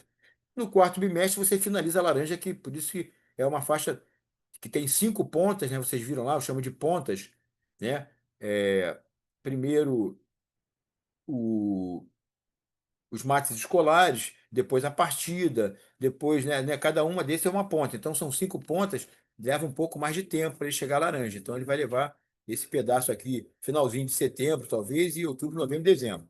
Laranja. Aí aqui, ó, uma proposta para oitavo e nono. Primeiro bimestre, né? O cara já vai vir aluno que, às vezes, de outra escola, transferido, você vai ter que iniciar o processo, avaliação diagnóstica, para ver onde que ele se enquadra aqui, o que que ele tem que começar o processo, né? Aí ele faz muito rápido amarela e vermelha e vai começar a laranja. Da laranja, ele já vai. Você tem que terminar isso aqui nesse primeiro bimestre, né? O aluno é oitavo e nono, já tem um grau de maturidade maior. Ele vai para verde, iniciação de roxa, mais junho e julho. Terceiro bimestre, ele vai roxa, iniciação a marrom. E a tentativa, no mundo ideal, é que ele termine a marrom aqui o finalzinho que faltava e termine preta. Eu costumo dizer que o exame de preto é até um pouco mais fácil que o de marrom. Porque é preto, o cara, quando ele chega a marrom, ele já está bem, sabe, com um volume, uma coluna vertebral bem estruturada para poder botar os outros conhecimentos. Então, quando ele chega a preta, ele já vai meio que, né, ficar debaixo da sombra ali, ele avança ainda, mas avança de uma forma mais lenta. E esse método aqui, inclusive, eu criei esse método escolar e depois criei o método para professores. Se vocês quiserem, eu posso até depois colocar também lá no grupo o método para professores, que é o método mais avançado, né? Então, assim, seria com o objetivo aqui o cara chega mais ou menos, quando ele chega preta, a uma força, isso real, tá? De 1.700 a 1.800. É bastante conteúdo, vocês vão ver nos slides da avaliação. Ele chega mais ou menos a essa força, 1.700, 1.800 Fecherge. FIDE eu não avaliei, porque meus alunos não chegavam a FIDE quando eu estava estudando comigo. Estavam o rei de Fecherge, jogavam campeonatos estaduais e ficavam nessa faixa aí, de 1.700 a 1.800. Agora o outro chega até uns 2.000 mais ou menos, de professor. 2.000 e alguma coisa. Agora vou dar uma charopada para vocês aqui do que é exatamente o método na prática, né? Aquilo ali é conteúdo programático, técnico. Agora, o que que é o diferencial do método Holanda Chess? Atividades individuais e coletivas. Até aqui, nenhuma novidade, mas é importante que não seja só individual, porque o xadrez tem uma característica muito individual e a gente pode estar trabalhando várias atividades coletivas com xadrez. Pode botar torneio de duplas, torneio de trincas, pode botar torneio de equipe contra equipe, menina contra menino, par ou ímpar, e cada um escolhe sua equipe e faz um torneio. E eles podem fazer cada um lance isolado. Olha só que interessante, cada um faz o seu lance, ninguém fala com ninguém, ou então ficarem conversando. Cara, isso era muito maneiro. Eu filmei eles discutindo lá, os meninos, para descobrir qual era o lance que eles iam jogar, e separado ali, escondido para as meninas não verem, as meninas pum, discutindo. Agora, o que me impressionou mais é o nível de organização das meninas, né, de comportamento e o nível de organização dos meninos. O menino muito mais bagunceiro. Mas tudo bem. No final eles faziam os lances e as partidas corriam lá. E é legal até anotar essa partida e fazer uma análise depois, né? Eu jogava, outra também, outra forma também de estar desenvolvendo, eu jogava contra a turma toda ou contra a equipe dos mais fortes. É bem legal esse processo diferente de ficar só jogando os torneios individuais que também são importantes. Em respeito ao ritmo de aprendizagem, já falei sobre isso, método da Chess, cada um vai no seu ritmo, né? Claro que tem um certo limite de tempo, mas o tempo é muito maior do que o tempo que é acostumado a dar na escola, que faz a prova é amanhã, a prova acabou, e tu tirou a nota, classificou e acabou. Não, o cara faz a prova, tirou 80, faz a prova de novo, 90. Ele vai ter um tempo até o final de 2, 3 meses, mais ou menos, para chegar ao 100, tá? Aprender tudo. O objetivo é esse, a gente vai ver na avaliação. Sobrecarga na faixa ótima, então você vê que o conteúdo que vai sendo fornecido para eles é uma carga de média forte, ênfase na ideia e no trabalho em equipe. Já falei, eu enfatizo muito isso. Embora o xadrez seja um esporte individual, eles tinham uma ideia, um senso de coletividade que o próprio método provocava. No momento que um faixa amarela tem que formar dois brancas para amarela para ele poder passar para vermelha e daí para diante é sempre assim. Faixa roxa tem que formar dois faixas roxas para poder passar para marrom e assim vai. Avanço de faixa, ó, outra coisa muito importante do método Holanda Chess, galera, quem aprende ensina. Veja bem, a gente quando ensina para alguém a gente aprende muito mais. O cara aprendeu, chegou na faixa vermelha, ele passou com 100%, mas quando ele ensina, aquilo, o saber vai para a memória de longo prazo. Ele está falando, usando, entendeu, recursos de ensino para poder passar para uma pessoa que não sabe, e é um par dele. Esse aluno que está aprendendo ali não perde a minha aula na sala também, não. Entendeu? Eu continuo dando aula, começo a aula fazendo exposição das faixas e tal, não sei o quê, mas eles aprendem entre os pares também. Esse processo é bem interessante de um estar ensinando para o outro. O cara sabe, né? Se ele tem 100% de conhecimento e ele ensina, tem pesquisas que mostram que o cara que ensina aprende até 90% mais do que os outros processos. Sistema aberto, aquilo que eu falei com vocês, o método Lachaise ele não é fechado. Esses 5 mates entraram, eram 4, depois viraram 5, porque os alunos fizeram mates em torneios e aí vai aumentando, eu vou mudando, sugestão dos alunos, eu vou incluindo novos conteúdos, tirando outros que de repente não sejam tão importantes, por aí vai. Então o sistema é aberto. É aquilo que eu falei lá atrás, né? O aluno deve participar do planejamento, da execução e da avaliação do processo de ensino-aprendizagem, evoluindo com o aporte de novos conhecimentos, mates dos alunos, etc. A visão espacial e holística do tabuleiro. Tem professores que ensinam o mate só numa lateral e eu acho que o aluno vai aprender o resto. Não é verdade isso. Você tem que trabalhar com as laterais direita e esquerda e a parte de cima e de baixo do tabuleiro. Entendeu? O mate da escada, dá o mate numa lateral direita, dá o mate na lateral esquerda, porque o aluno às vezes não consegue fazer essa transferência com facilidade e às vezes nunca aprendeu a fazer essa transferência. Se você não ensinar ele a fazer essas transferências, ele não vai conseguir ver durante o jogo. Desenvolvimento da memória, de procedimento declarativa, ó, outros aspectos fundamental. As pessoas tendem, né, a dizer, não, decoreba não, e tal. Cara, não é bem assim. Algumas coisas a gente precisa decorar mesmo. Número. Como é que tu vai explicar para o aluno que o um é o 1 e o 2 é o 2, ou se é uma letra, entendeu? É uma letra tal. Eu acho que você já passaram pelo Gerson aí. O Gerson utiliza uma memória de procedimentos bem interessante quando ele mostra as linhas principais. O aluno tem que memorizar linhas principais de aberturas, entendeu? Caminhos que pode tomar, ou outros caminhos que são as linhas principais. Aí, depois o cara vai criando no processo, né? É a memória declarativa, que é mais reflexiva, mas você tem que ter uma base teórica, e essas repetições não são mera decoreba, na verdade, é uma memorização que é reflexiva, que você vai desenvolvendo junto com o aluno, tá? Então, essas duas memórias são muito importantes. Essa memória que armazena mesmo determinadas informações cruciais de 10 às vezes 15 lances de abertura, e às vezes esquemas táticos, né? E esquemas de finais também, como aquele a gente estava vendo ali, que eu citei da oposição e regra do quadrado, que são importantes, né? E vai também levar eles a reflexões, em posições assim completamente inovadoras, que ele vai ter que usar criatividade e reflexão e inteligência, mas aqui também é importante, né? Essas duas memórias são bem importantes. ênfase na memória de longo prazo, é óbvio, né? Tem que armazenar informações. O repertório, o Kasparov falava que ele tinha um banco de dados absurdo de partidas, né? Quanto mais partidas você tem memorizada dentro do teu cérebro, né? E essa partida tá reflexiva, você conhece linhas dela, tem um banco de informações de linhas, não há dúvida de que ele vai jogar, o cara que vai jogar melhor a abertura. E quanto maior o banco também de estratégias e táticas, não há dúvida que a mesma coisa vai acontecer. Então, a ênfase na memória de longo prazo é você guardar esse repertório, é o que o método Holanda Chest propõe a fazer quando o cara tem que aprender 100%. Ele tem que memorizar pelo menos a coluna vertebral muito bem e depois ele vai colocando os outros órgãos, né? Os outros sistemas, sistema digestivo, sistema muscular, mas a coluna vertebral já está encaixada. Entendimento que a memória é a base do xadrez e da inteligência. Isso aqui é Kandel, entendeu? Em neurociência. A memória. Vou só ensinar a criatividade.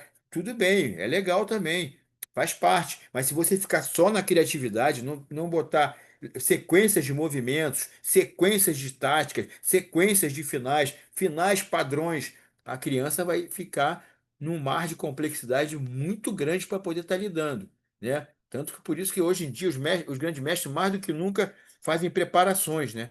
Visão espacial das jogadas, cálculo mental, por isso o cálculo mental é muito valorizado dentro do método Holanda Chess. O cara fala tudo do sistema algébrico, uso de tecnologia digital. Opa, desculpa.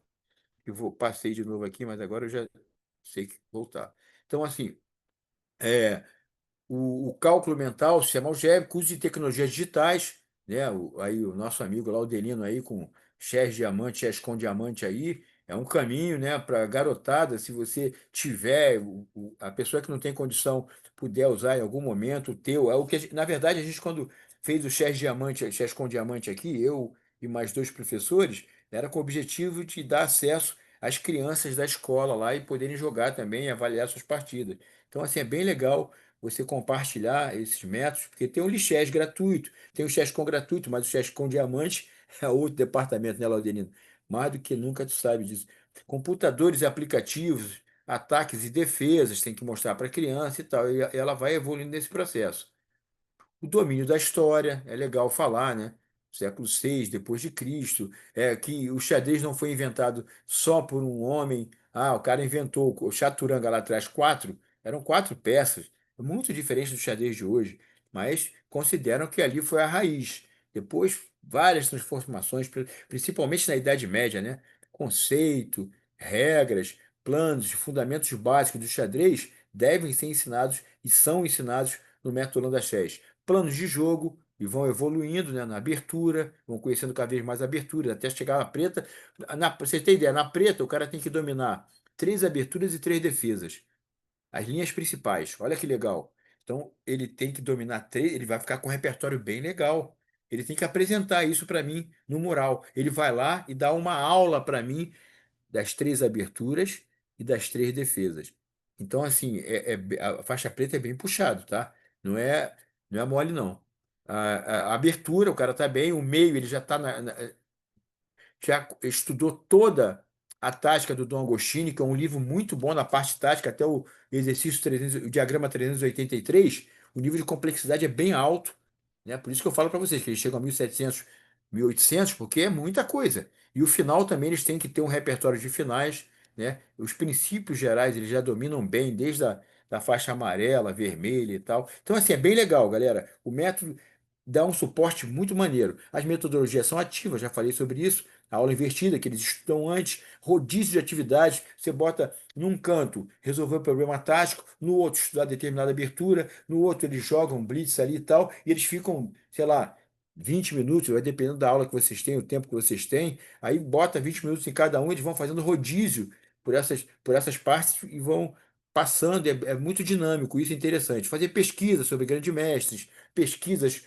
sobre abertura, meio e final de jogo, sobre jogadores, tem muita coisa para ser pesquisado, né? E podem fazer até seminários, cada um traz um tema e desenvolve na sala, e etc. Né? Aí o céu é o limite.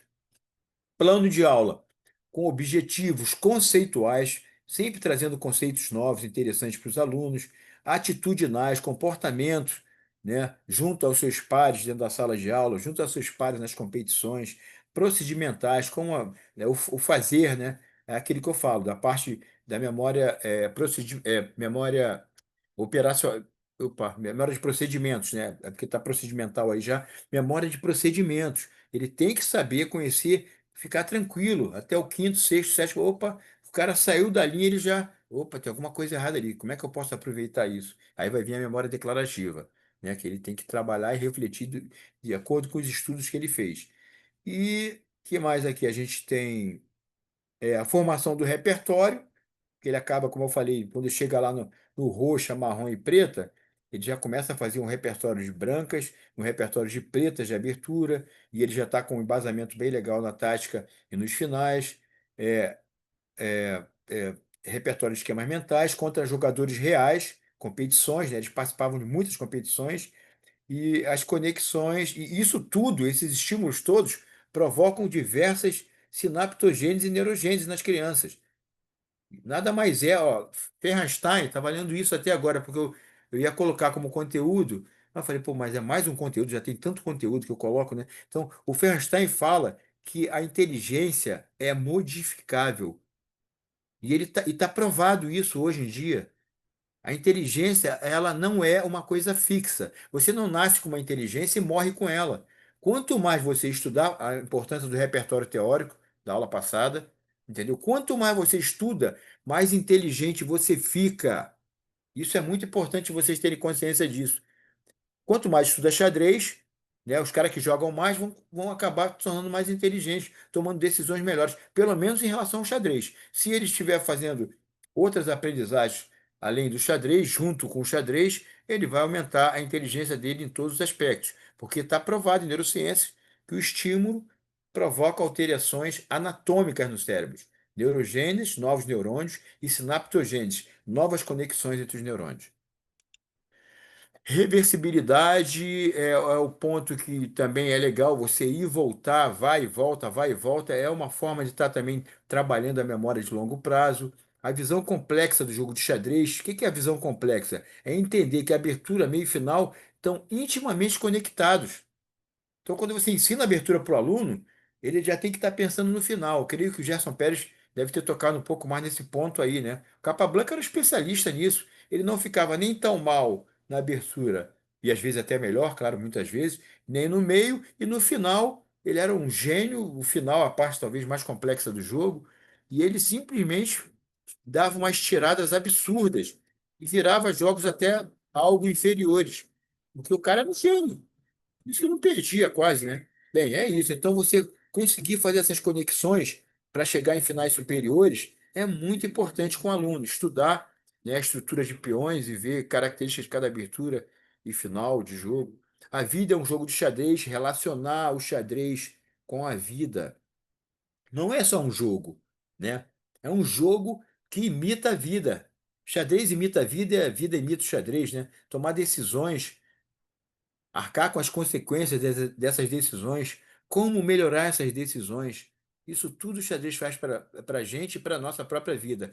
E a criança não faz essa transferência sozinha. É preciso que você, quando estiver dando a sua aula, faça essas conexões. Olha só, você está tomando uma decisão aqui, que se você tomar uma decisão errada, você vai ficar inferior. É o fim do mundo? Não. Mas você vai provavelmente ficar inferior e pode até, se continuar tomando decisões erradas, perder o jogo. A mesma coisa acontece com a vida. Se o cara se envolve com droga, se ele deixa de fazer atividade física, se ele não dorme bem, se ele não se alimenta bem, e por aí vai, entendeu? Se ele não aprende xadrez, se ele não usa o xadrez como um esporte fundamental, desculpa esse ponto aqui, depois da exclamação, às vezes umas coisas passam, né? Aperfeiçoamento do processo decisório. É isso. Esse processo decisório serve só para tudo na vida. Se você toma melhores decisões no xadrez, você pode também tomar melhores decisões na tua vida, em todos os aspectos. Reflexões sobre o seu monitoramento emocional e relações com as emoções adversárias. Isso aqui também é bem importante. Eu estudei muito, falei para vocês lá no repertório teórico, o livro do Goleman, que é muito interessante sobre essas questões do controle emocional, da empatia, do autocontrole, né? Que você acaba tendo um comportamento mais alinhado numa competição, que é um momento de estresse, né? Formação plena do educando. Isso aqui é bem interessante, já falei para vocês. Mais do que ensinar os outros para poder você aprender, é você ter esse sentido de equipe. Estamos juntos, pessoal. Nós pertencemos à escola Gel Samarães, pertencemos à escola Modelar Cambaúba. Vamos competir, respeitar os adversários, mas a nossa equipe vai para dar o seu melhor e fazer o melhor lá nas competições. Eu acho que isso é bem legal, né? E isso afeta, né, sobremaneira o futuro dessas crianças. O resultado que eles têm, eles podem ser chamados para escolas top de linha, às vezes com bolsa total, né, de 100%. Estava até falando com isso no começo aqui com vocês. Os alunos todos, assim, excelentes alunos, conseguiam bolsa. Em setembro já estavam me ligando pedindo para os alunos serem encaminhados para as melhores escolas com bolsa integral. Fora o que eles faziam também de bolsão e também muitos inteligentes, a maioria. Aí até surge essa coisa do ovo e da galinha, né? Quem nasce primeiro. Cara, eu peguei alunos muito ruins no começo.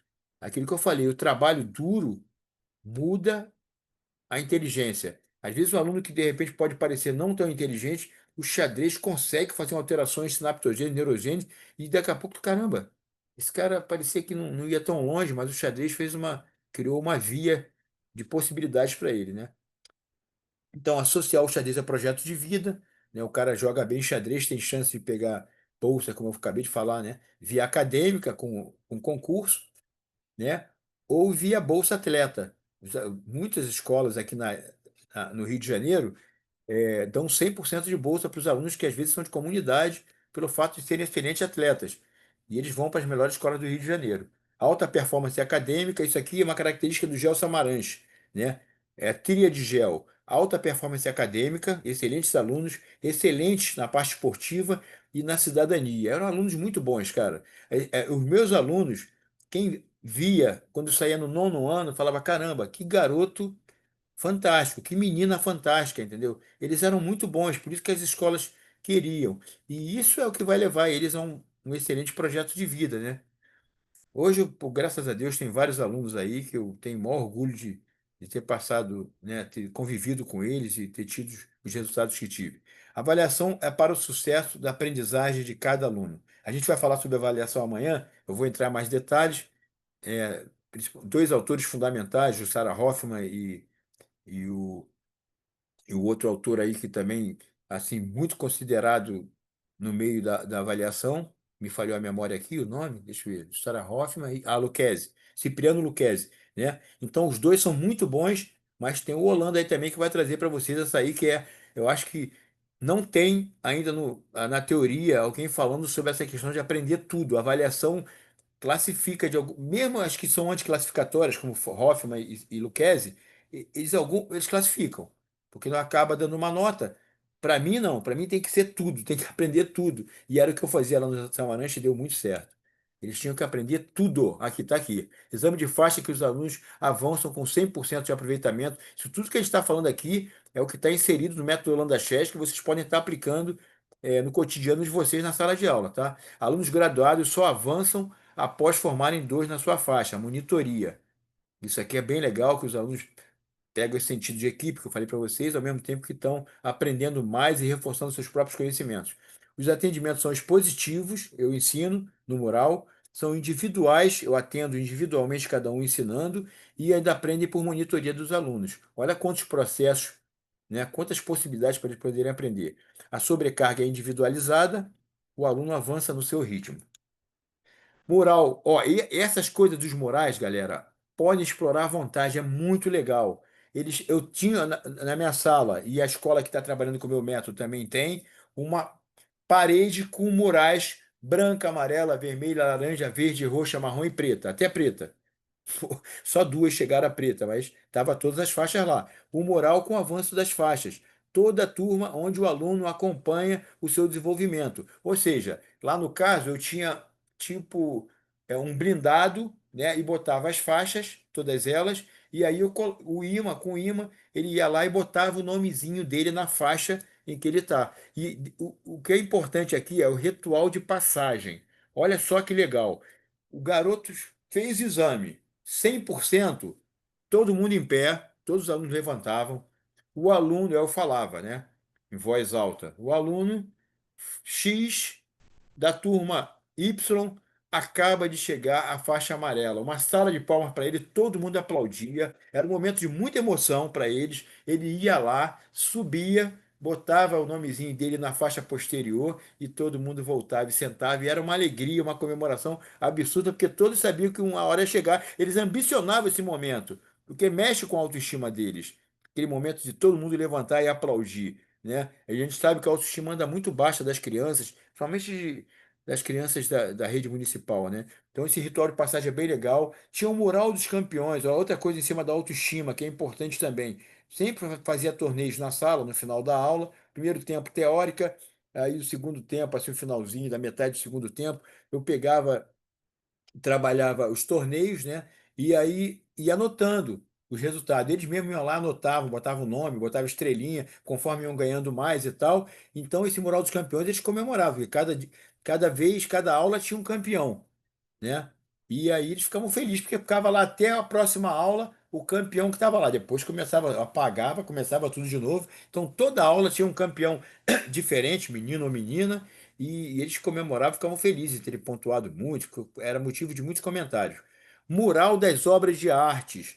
Tinha alunos, a gente tem que aproveitar também esses alunos, né? Mostrar, demonstrar, mostrar que esses alunos em evidência. Tinha alunos extremamente talentosos, eles faziam desenhos lindos, né? E outros nem eram tão lindos, mas não faz mal, eram desenhos assim, emocionados, contava de alguma forma a história deles, faziam poesias, faziam raps, faziam, sei lá, faziam o que eles quisessem. Eles me mostravam, se eles me entregavam na mão, eu fazia questão de colocar lá no mural de obra de arte. Tinha desenhos, tinha poesias, tem dedicatórias, muitas dedicatórias a mim, aos outros colegas, tinha as fotos e os jornais das competições que eles estudavam bem, e saía matérias, né, no Globo, saía matéria em jornais lá locais e tal, né, o Globo de bairro e tal, e a gente colava. Bem, então isso aí é o método Holanda Chess. Aí você vê que é exaustivo, mas é muita coisa, muito estudo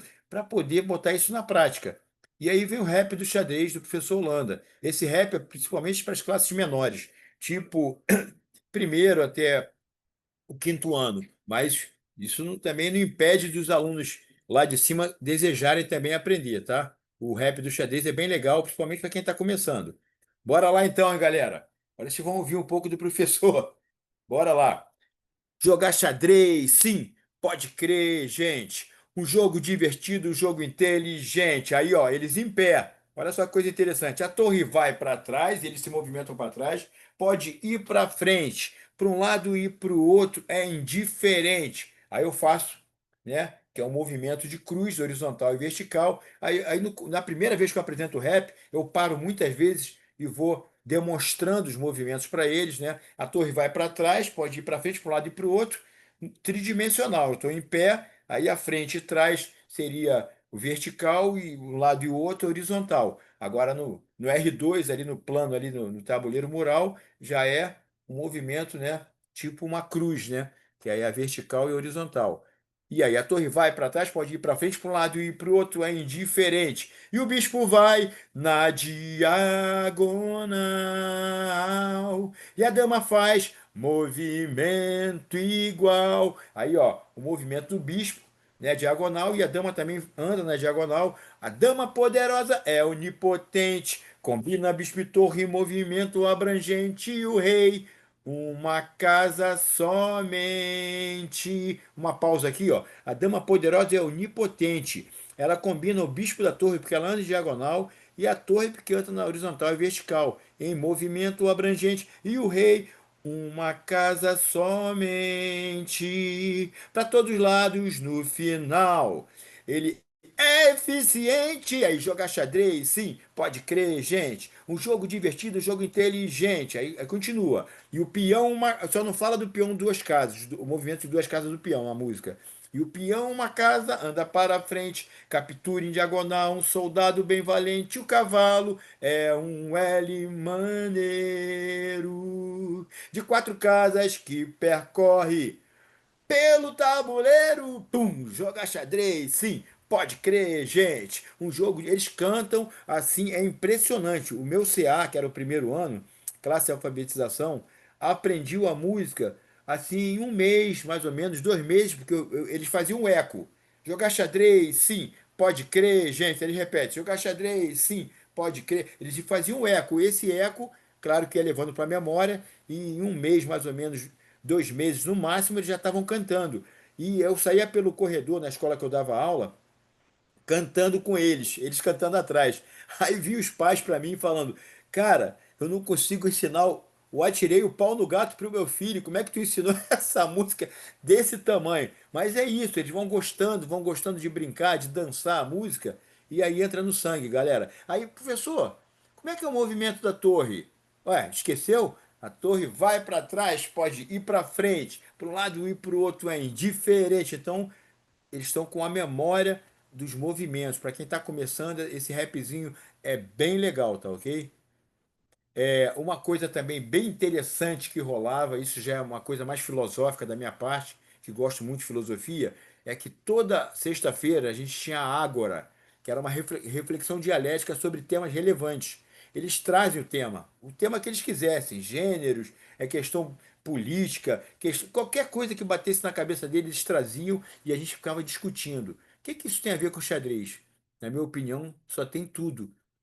Quanto maior o repertório deles mental, de reflexão e tal, isso vai estar atuando de uma forma incrível dentro das reflexões que eles vão estar levando para o tabuleiro, tá? Então a gente faz essa discussão rigorosa, radical e global, que são características da filosofia. Atividades coletivas, já falei, torneios de duplas, três equipes, já falei. Atividades menino versus meninas, atividade professor versus alunos, torneios de xadrez mental. Muito legal isso aqui também, hein? Se o cara fizesse dois lances ilegais, ele perdia. E ele ia jogando e anotando. Se um dos dois percebesse que o lance era ilegal, aí a gente montava rapidinho, opa, lance ilegal, já foi um. Vai, continua a partir daí. Aí dois lances ilegais perdia, tá? Então é bem legal essa coisa do mental. Pensa, pensar, utilizar o sistema algébrico, o cálculo mental na prática, né? Atividade lance do mestre também é bem conhecida e muito legal. Fazia tanto de forma individual, mostrava uma posição e cada um tinha que resolver, e ia anotando um, dois, três, até o 10, ou então por equipe. Duas equipes, a equipe pensava junto, a outra equipe pensava lá, e aí uma equipe contra a outra, depois de 10 lances, a gente avaliava quem foi que acertou mais. Atividade chuva de problemas, equipe versus equipe, botava vários problemas assim, tática, né? Aqui, lance do mestre é posições de partida. A chuva de problemas são posições mais táticas, né? Equipe versus equipe, também os 10 problemas e eles resolviam e no final a gente avaliava quem acertou mais. Atividade simultânea, bem legal, os alunos mais avançados jogarem com os alunos mais iniciantes. Isso, inclusive, está no método Holanda Chess também, para o exame de roxa, ele joga simultânea com 10, o marrom joga simultânea com 15 e o preta tem que jogar com 20 e ganhar todas, tá? Mas é a turma do sexto ano, ele já está no nono, então só que tem os alunos do sexto ano que às vezes né, são fortes, né? Mas eles normalmente ganhavam todas.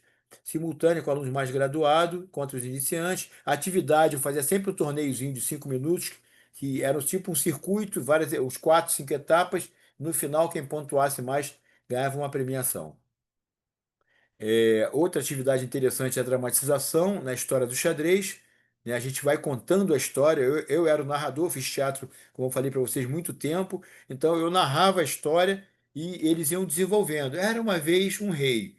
Primeiro, claro que você determina os personagens. Quem é o rei? Aí, pô, às vezes mais de um quer ser rei, não faz mal. Dois, três reis, tá bom, vocês três são rei. Ah, a dama, quero você e tal. Cavalo, cada um é uma peça e eu vou contando a história. Era uma vez há muito tempo atrás, vou inventando na minha cabeça, ou se eu não tiver muita criatividade para inventar a história na hora, escrevo no papel e vou lendo, tá? Eu inventava da minha cabeça mesmo, era um rei muito rico, aí os reis estavam lá, todo rico e tal, aparecendo em cena. Era um rei muito poderoso, mas era um rei muito triste. Aí ele tem que chorar, né? Se ele não chorar, é fácil de chorar. Ele fala, pô, chora aí, galera. Aí a galera chora, porque era triste. Por quê? Porque ele não tinha uma companheira. E por isso ele era muito triste. Então ele resolveu um dia passear de cavalo. Aí veio os cavalos, né? Tem que ser um cavalo para cada rei.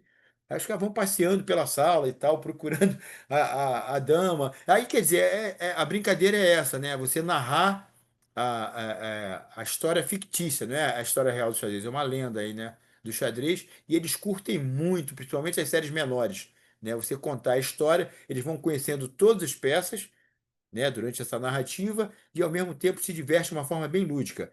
Outra atividade que eu fiz principalmente na pandemia, gamificação, né? Tudo valia nota. A gente jogava torneio online, nota. Relatório sobre a minha aula, nota. Monitorias, porque um, né, treinava online, o outro lá para passar para outra faixa, nota. Pesquisa sobre os grandes mestres, sobre as partidas de determinada abertura, nota. Participação nas reuniões, nota. E aí no final eles iam somando pontos. Né, e eles queriam avançar para poder tirar a nota mais alta possível. Era bem legal. Ganhei até um prêmio aqui na CRE, que eu participava, que é o Conselho Regional de Educação, com esse trabalho que eu apresentei de gamificação do xadrez. A arte, a poesia, ó, a arte, a poesia, desenho, raps e outras criações sobre o xadrez devem ser incentivadas, né? De repente você pode fazer um concurso de poesia sobre xadrez, pode fazer um concurso de desenho, tu vai ficar surpreso com as coisas horríveis que vão aparecer e as coisas maravilhosas. Mas na verdade tudo é lindo, até o horrível, o cara que teve coragem de fazer o desenho dele feião lá, tem que ser valorizado, cara, ele fez, ele botou lá no papel o desenho dele. E o bonitão, pô, legal também, tudo bem, vai ficar à exposição de todo mundo lá. Eles se amarram em ver os desenhos deles colocados lá. E, mas o teu é feio, o meu é bonito, ó.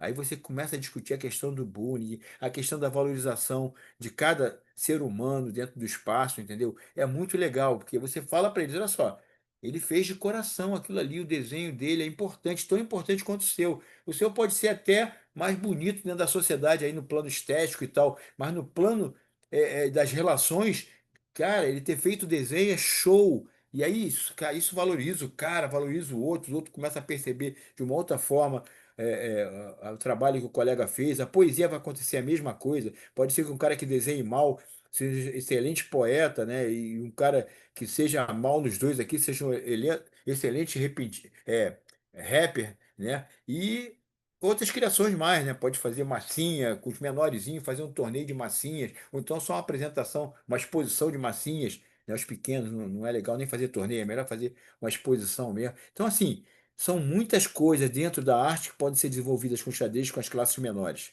né? Dos menores.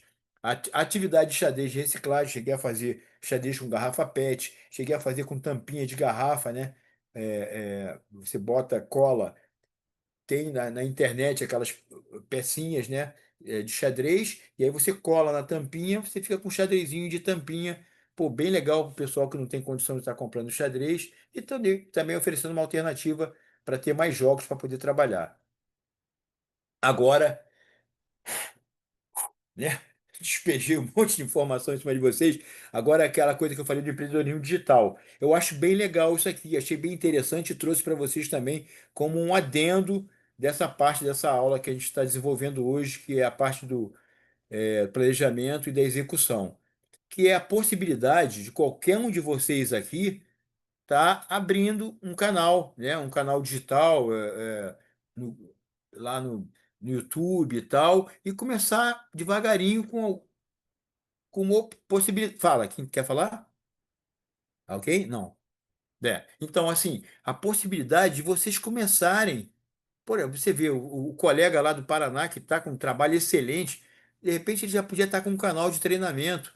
Você pode trabalhar com a terceira idade, você pode trabalhar com crianças pequenas, você pode fazer um canal, sei lá, alguma coisa que você gosta de desenvolver e toca, sabe? Começa devagarinho no YouTube, primeiro criando os seguidores para poder gerar uma audiência, você começa a falar de alguns assuntos que são interessantes, relativos ao xadrez, ligados ao xadrez. E aí você define o seu cliente, ó, o ideal, que pode ser as meninas, pode ser as moças, ou as mulheres, né, os homens, os rapazes, os meninos, a idade que você quer trabalhar, os hábitos que eles têm, os desejos e tal. Isso tudo foi um curso que eu fiz de empreendedorismo digital, eu resolvi trazer para vocês que eu acho que é legal, né? Essa coisa de se a pessoa quiser estar trabalhando em cima disso. Curso digital, ó, criar um infoproduto. Nesse curso você aprendia a fazer um infoproduto, encontrar o teu nicho. O teu nicho está relacionado àquilo que eu falei, a idade, a faixa etária, o interesse dessas pessoas. E aí você começa, dentro do YouTube, pelo menos uma um vídeo por semana, mais ou menos, depois pode dobrar se começar a aparecer mais pessoas ligadas ao teu canal e vender, entendeu? Você pode vender cursos, você pode vender material, né? Então, assim, tem várias possibilidades. Criar um grupo de interessados e escolher uma mídia digital. Ela sugeria, né? A Zenaide sugeria o Instagram fazer muitos vídeos gratuitos de coisas bem iniciais para a pessoa degustar, né, de valor, de qualidade, mesmo que seja uma coisa de iniciante, mas eu já vi muitas pessoas, eu não sei se vocês conhecem o Gato Mexicano, ele começou fazendo muitos vídeos e agora já está com o canal dele lá. Tem um outro cara que também, assim, tem outros dois aí que são bem conhecidos no Brasil, que começou fazendo muitos vídeos soltos assim, e agora o Gerson não, o Gerson já começou com o canal dele lá e começou bem devagar, mas agora já é bem conhecido também. Mas assim, o processo é esse, é uma escada, né, evolutiva. Olha lá, fazer muitos vídeos gratuitos de valor, autoridade e dedicação. Criar um E, mínimo produto digital viável, que é o que eu falei para vocês, um curso, por professor, exemplo. Pois não. professor, sobre essa questão do vídeo também tem a questão da qualidade, né? Por Sim, exemplo, tem um youtuber, é o Gabriel Miguel, eu acho que é esse o nome dele, de São Paulo, que você percebe um cuidado pedagógico nos trabalhos que ele faz, né? Sem Ele dúvida. não é o cara de ficar rolando e fazendo aquelas coisas que a gente vê animação, não. O lance dele é, é incentivar a evolução da pessoa que está assistindo ele, né? Pô, Aí ele indica pô, livros, né? coloca no grupo, Sandro. Coloca no grupo A esse gente, cara que eu não conheço. sim, a gente vê a postura dele, professor. A postura dele é algo assim louvável, Muito né? legal, hein? Infelizmente, ele difere de 80% do que a gente vê hoje na internet nacional, né? Aham. Internacional não, tem gente muito boa. Mas assim, ele não tá para animar, ele tá para ensinar, né? Pô, E legal. Pô, ensinar ele é da onde? com domínio. Ele é de São Paulo, São Gabriel Paulo? Miguel. Não conheço. Pô, legal. Pô, bota no grupo lá o canal dele que eu vou até entrar, cara. Legal. Beleza, É, a professor, gente eu vou tem falar. canais. Mestre Gabriel Miguel, mestre nacional. Ele é mestre, ele é bom mesmo, é? Oswaldo conhece também, é? Conheço o canal Pô, dele. Eu pô, gosto legal. dos vídeos dele, é muito interessante, principalmente na parte pedagógica mesmo. Livros? Ele, Livros? esses dias, não, um vídeo, né? Esses Ah, dias eu vídeo. vi um vídeo que ele falava sobre a família da abertura da espanhola migrando para a italiana. Então, se a gente for ver, é um ou outro lance, mas a estrutura de peões é a mesma das duas. E ele Interessante, hein? mostrou uma partida do Carlsen. O Carlsen pegando um cara de 2.700, que é um jogador muito forte, e ele no detalhe ganhou do cara, Pô, que usando bacana. esse enunciado que ele. Primeiro ele mostrou, né? Como que joga a, A italiana é Rui Lopes. Depois a Rui ele Lopes, qual que era a conectou. formação da estrutura, que o Carlsen ele joga Rui Lopes com D3. E a diferença da posição é que na Rui Lopes o bispo está em B5, e se eu não me engano, na italiana, na abertura italiana, o bispo está em C4. C4. É. Que Mas legal, a né? ideia é a mesma: passar o cavalo por D2, F1, G3 e F5. O ataque Pô, espanhol. bacana isso. Pô, Sandro, É. não deixa de colocar lá no grupo o canal desse cara, não, que eu não conhecia. Eu conheço o Rafael Chess, o Rafael Leite, conheço o Gato Mexicano, que é assim, bem no nível assim, mais elementar, mas dá muito pré-escolar, é bem interessante. Eu conheço um treinador que eu acho muito bom, que vocês devem conhecer, que é o cara, eu acho que é de São Paulo também. Qual é o nome dele? É um MI que quase virou GM. Duas normas, se eu não me engano. Molina? Hã? O Molina? Não, o Molina Roberto? também é outro GM também com duas Uhum. normas. Mas é um outro, cara. Esse cara, ele é considerado o melhor treinador do Brasil. O Professor, Peliquian? Você tem o Peliquian. Peliquian falou.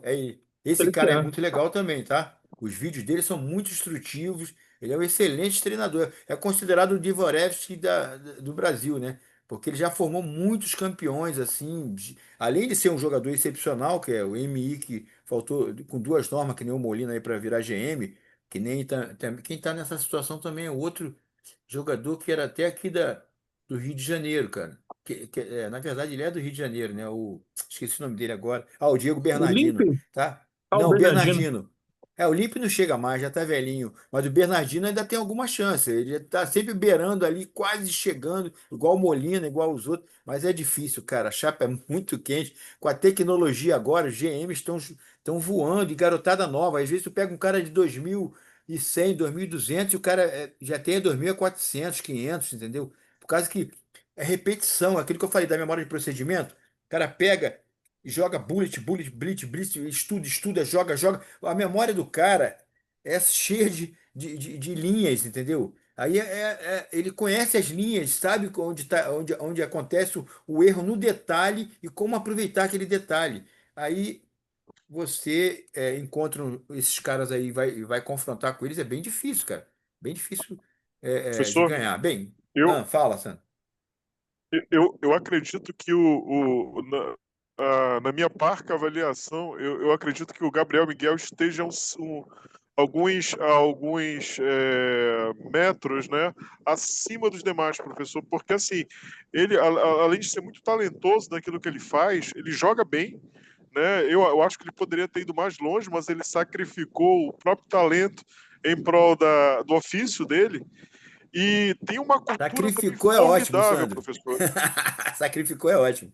Pois, pois Pois é, ele tem uma cultura formidável, então ele conhece bastante não somente os elementos do xadrez, mas aqueles que desenvolveram os elementos, os grandes eventos, Que né, os legal, grandes hein? autores, os grandes mestres. Então, assim, ele não faz apenas um bolo gostoso, o cara faz uma cobertura fantástica. Isso é o Que metáfora diferencial. linda essa, Sandro. Adorei essa do bolo com cobertura. Mas assim, você acha ele melhor que o Peliquian também, cara? Professor, ele já tá em vários níveis acima, professor, porque assim, ele tem aí, a princípio, eu acho que ele morou com um tio muito tempo, que era enxadrista. E esse tio tinha uma biblioteca muito vasta e que sempre está se atualizando. Então ele herdou esse amor pelos livros e pelo que há de melhor no mundo de xadrez. Ele teve Pô, que acesso legal, cara. Pô, ó, Sandro, e não abraçou esquece esse de botar acesso. lá, hein? Não esquece de botar no Zap, por favor, hein? Agora eu quero conhecer esse cara. Tu tá me deixando aqui curioso pra saber quem é esse cara. Nunca ouvi falar, que coisa, cara. Pô, legal, muito legal, Sandro. Bem, deixa eu fechar aqui então, O ó. Então, Gabriel Miguel, ele pô, lá, é vai da lá, cidade Paulo. vizinha aqui de São José dos Campos. E tem um outro colega nosso aqui que não sei se está hoje aqui na turma, que é o Alessandro, que é de Jacareí. É tudo aqui pertinho, professor. Eu estou em Taubaté, o Alessandro está em Jacareí e o Gabriel Pô, que Miguel está em barato, São hein? José dos Campos. É, não, ele é um cara super acessível, assim, divertido e coisa e tal. Um dia eu até brinquei com ele porque a voz dele e a voz do gato mexicano eu acho parecidas, assim, né? Se tu pegar, Aham. às vezes até alguns jeitos de falar. Aí um dia eu brinquei com ele, a gente já se conhece há bastante tempo, né? Daí um dia eu brinquei com ele e falei assim, ele disse, pô, mas tu não é o gato mexicano? Ele, vai se ferrar. Pô, mas Mas legal, gente cara, boa demais. legal, sabe? E o cara tem muitos seguidores lá no canal dele e tal. Então, cara, o Rafael Chess eu acho que hoje é dos É, canais que é mais o que tem, né? bomba mais, né? Só que aqui na região ele é bem conhecido, cara. Até me surpreendi do Sandro, do Oswaldo falar dele, porque ele é bem conhecido aqui na região, cara. Pra fora eu achei que não fosse tanto. Mas o lance de internet também é foda, né, professor? Porque tem o negócio da. Que nem o Rafael Chess, eu acho que ele conseguiu por ser bem-humorado, por fazer um negócio mais Exatamente, cômico e tudo mais, né? louquíssimo, aquele Então, jeito dele louco. então não é o nível técnico, né? Entende? É, Aham, tanto que, sei lá, o claro. Leitão tem menos seguidores que o Rafael Chess. Não, claro, faz Não sentido o que você está desmerecendo, né? falando. Lógico. O cara é vendável, né? 37,6 mil Olha inscritos. só, é absurdo. Tá falando do 37 quê? Do Gabriel? do É do Gabriel. Gabriel? Ah, É, é? 37,6 mil inscritos. Pô, o cara é bom também, hein? Ele pode não ser um Rafael Chess, não sei o quê, mas ele é bom tecnicamente para poder chegar nesse nível aí.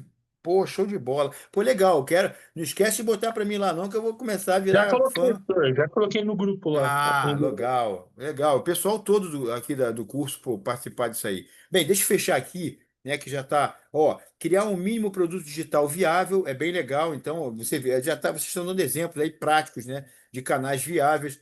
O cara tecnicamente não precisa ser. Você vê, o próprio Rafael Chess e Rafael Leite não são jogadores excepcionais, né? O Gabriel é o mestre nacional, tem os 15 GMs aí, a maioria deles tem canais, mas tem gente humilde, mas excelente na fala e tal, do que traz. Então é isso, fazer o lançamento e vender aplicando o marketing digital, dar suporte e entender e atender às necessidades do cliente, melhoria contínua do seu conteúdo, você ganha valor pelo que gera. Domine as redes sociais. É importante, né? Para quem, isso aí é o pessoal que tem um certo vínculo e gosta, né? Não é uma coisa que necessariamente todo mundo vai fazer. Bem, aí Professor, ela resume, fala. um colega meu, ele já foi aluno meu, né? Hoje ele é mestre FIDE, William Cruz. Ele mora próximo de Curitiba, ali em São José dos Pinhais. Ele lançou sexta-feira, porque ele conseguiu chegar a 2,350 jogando francesa. E ele sempre perguntava para Caramba! mim, o que o senhor acha? O que eu posso fazer? E ele lançou sexta-feira agora o curso 2.300 da francesa. Aí, Então ele olha que eu já mostra vi, todas e eu as vi alguma variantes. coisa sobre isso. Olha que legal, cara. Olha que coisa Aham. interessante. Tem gente que é Ele, apaixonado pela francesa e tem gente que fala que é uma Ele, porcaria. Aí- ele conseguiu um milagre, professor. Francesa? ele no curso dele e nas chamadas que ele faz, ele fala, a maioria das pessoas que não dão um curso de francesa não explicam a variante das trocas da francesa. Então, eu vou explicar para vocês tudo isso. Vocês querem uma ferramenta onde que não precisa uma carga muito grande teórica, porque jogar E4, E6, D4 e D5 já está na Todo francesa, mundo, né? né? É. Pô, legal, cara. É isso, entendeu? Eu acho que o gostoso é essa coisa do cara escolher um caminho, um nicho que tá falado aqui, que a Zenaide falou. Você escolhe um nicho, defesa francesa. Tem um monte de gente que gosta, cara. Eu, por exemplo, eu jogo escandinava. Não é porque eu saiba que é a melhor do mundo, eu sei que é horrível, mas assim, é porque eu só estudo, aprendi a jogar e pratiquei ela. Um dia pode ser que eu passe para outro, mas para você mudar depois que você chega no nível razoável, assim, né? Não é um nível de excelência, mas um nível razoável. Para você mudar, você tem que estudar muito. E aí é complicado, às vezes, fazer uma mudança. Eu ainda não tive esse tempo de fazer a mudança. Por enquanto, se eu escrevesse, acho que um livro. Um livro não, se eu abrisse um canal sobre defesa escandinava, tem um monte de gente maluco que gosta também, entendeu? De repente ia lotar também. Você tem que achar um caminho e desenvolver e trazer o pessoal que E a gosta daquilo que holandesa, você está professor? desenvolvendo. Hã? E a A holandesa? holandesa. A holandesa, pô, é o nome, não tinha jeito, né? Aí eu tive que. Engraçado que eu jogava holandesa, depois o Carlsen começou a jogar e, claro, que arrebentou, né? A holandesa era horrível, que nem a escandinava, na época que eu comecei a jogar. Mas aí, de repente, o Carlsen jogou, o troço já, né? Já, já muda de aparência. Bem, deixa eu só finalizar aqui então, E, professor. professor? Ah, fala. E, perdão, professor, só Não. para trazer a memória da gente, né? Uma pessoa que jogava todas essas aberturas exóticas, e eu creio que o senhor conhecesse, que era o saudoso Segal, né? Que jogava abertura Ah, laço e Alexandre holandesa como Segal, poucos. e foi campeão, o campeão brasileiro, né, cara? O cara era uma fera. Pô, jogava muito, é verdade. Tem até isso. Eu acho que você fazer um canal de aberturas e defesas ecléticas. Cara, não tem isso. Se você fizer isso, estudar, tem um Exóticas. cara, o Paulo, que até exóticas. O Paulo que lançou um livro, não sei se vocês conhecem o Paulo. Ah, o Paulo, joga lá, Sandro, no nosso grupo lá também, sabe quem é o Paulo? Que lançou um livro. O livro dele está Ah, até sim, sim, sim. em, Lá do em grupo da e-book Jane, agora. né? Ele joga, ele não é um jogador forte, entendeu? Mas ele joga só defesa e abertura alucinantes. Ele podia fazer um canal e desenvolver essas coisas, estudar, né? E mostrar essas defesas e aberturas exóticas, alucinantes, que, pô, ia dar água, cara, porque tem gente que gosta de experimentar, Professor, sabe? Ah, eu tenho um ex-professor que ele tem um grande nome na região norte, que é o professor Francisco de Magalhães Neto, que ensinou muitas pessoas a jogar xadrez, né? Tinha um trabalho social fantástico. Ele dizia o seguinte, que tudo que, tudo que é treinado é possível de ser jogado, sem né? dúvida. E, e, e colocando isso em prática, por exemplo, é claro que o Lichess não é referência, mas eu já consegui chegar a passar dos 2.500, por exemplo, jogando só a defesa Nizovic, que é 4 cavalos C6. Que Ou isso, seja, uma cara? defesa que todo mundo 2.500? desmerece. 2.500? É isso, Sim, Sandro? jogando ela, jogando defesa Caramba! Nizovic, jogando Índia da Dama Nizo-Índia e jogando abertura Lassen, né? Porque tu se especializa, né, cara? As pessoas que não conhecem vão cair em algum momento numa armadilha que você já tem conhecimento. É isso aí. Foi isso que eu não vi. Foi isso que eu não vi no seu sistema ainda, professor. A questão da preparação da partida e do fator surpresa. O meu sistema realmente não tem isso aí, não. Porque, assim, se for que você está falando do meu sistema pessoal, é falta de estudo. Agora, nesse sistema aqui, é porque é bem básico mesmo, o escolar é bem básico, entendeu? A ideia Entendi, é professor. formar campeões. E eu vou te falar, esse método aqui que eu estou colocando para vocês é um método que fez o xadrez do Gelson Amarante por 10 anos o melhor xadrez escolar do Rio de Janeiro, cara. É absurdo. E é a base, é o que eu te falei, é a coluna vertebral. O que aconteceu no final, assim, lá pelo nono, 10º ano, a chapa estava esquentando muito, porque eu sou um fazendeiro. Eu criava o meu gado, desde bezerro até virar vacão. Agora os camaradas pegavam os talentos, entendeu? De várias escolas. Isso é uma covardia, né, cara? Eu acho que o ideal é usar até as duas coisas, ser fazendeiro e ser caçador também. Mas só que os caras caçavam, pegavam gente pronta do nível de, às vezes o cara com um QI muito alto, muito inteligente ou muito dedicado, e eu pegava meus jogadorzinhos ali e ia avançando com eles. Mas mesmo assim, foi muito tempo numa hegemonia, que significa que a metodologia, planejamento, execução e avaliação é muito importante no processo de ensino-aprendizagem. Mas a metodologia é fundamental de estar conectando essas coisas, de você estar refletindo sobre esses processos, entendeu? Bem, deixa eu fechar aqui. O Uhum. professor digital, então, ela recomenda autoestima alta, eu sou o melhor no que eu estou fazendo. Se eu vou falar em aberturas exóticas, eu vou ser o melhor exótico do mundo. Se eu vou falar sobre, sei lá, Alexandre, vou reviver um cara, o Alexandre Segal. De repente começar a estudar aí, o Sandro Ginelli vai fazer um canal só sobre o Segal. Cara, é interessante. O cara tinha aberturas exóticas, aí ligou com o Segal e começou a falar várias partidas do cara. Cada vez que ele fizer um vídeo, vai aparecer gente para ver 1 hora, ele vai estar bombando aí, competindo com o Rafael Chess, enchendo o bolso de dinheiro. Então, cria o valor, cria o valor, quer dizer, faço coisas de qualidade, meus vídeos são de qualidade, como o Dinelli falou, fazer vídeo não é qualquer vídeo, né? Claro que às vezes a gente começa, né, de uma forma assim meio primitiva, não tem material, não tem dinheiro, vai na luta, mas vai evoluindo, vai procurando evoluir, né? Que nem o método Holanda Chess, vai procurando evoluir.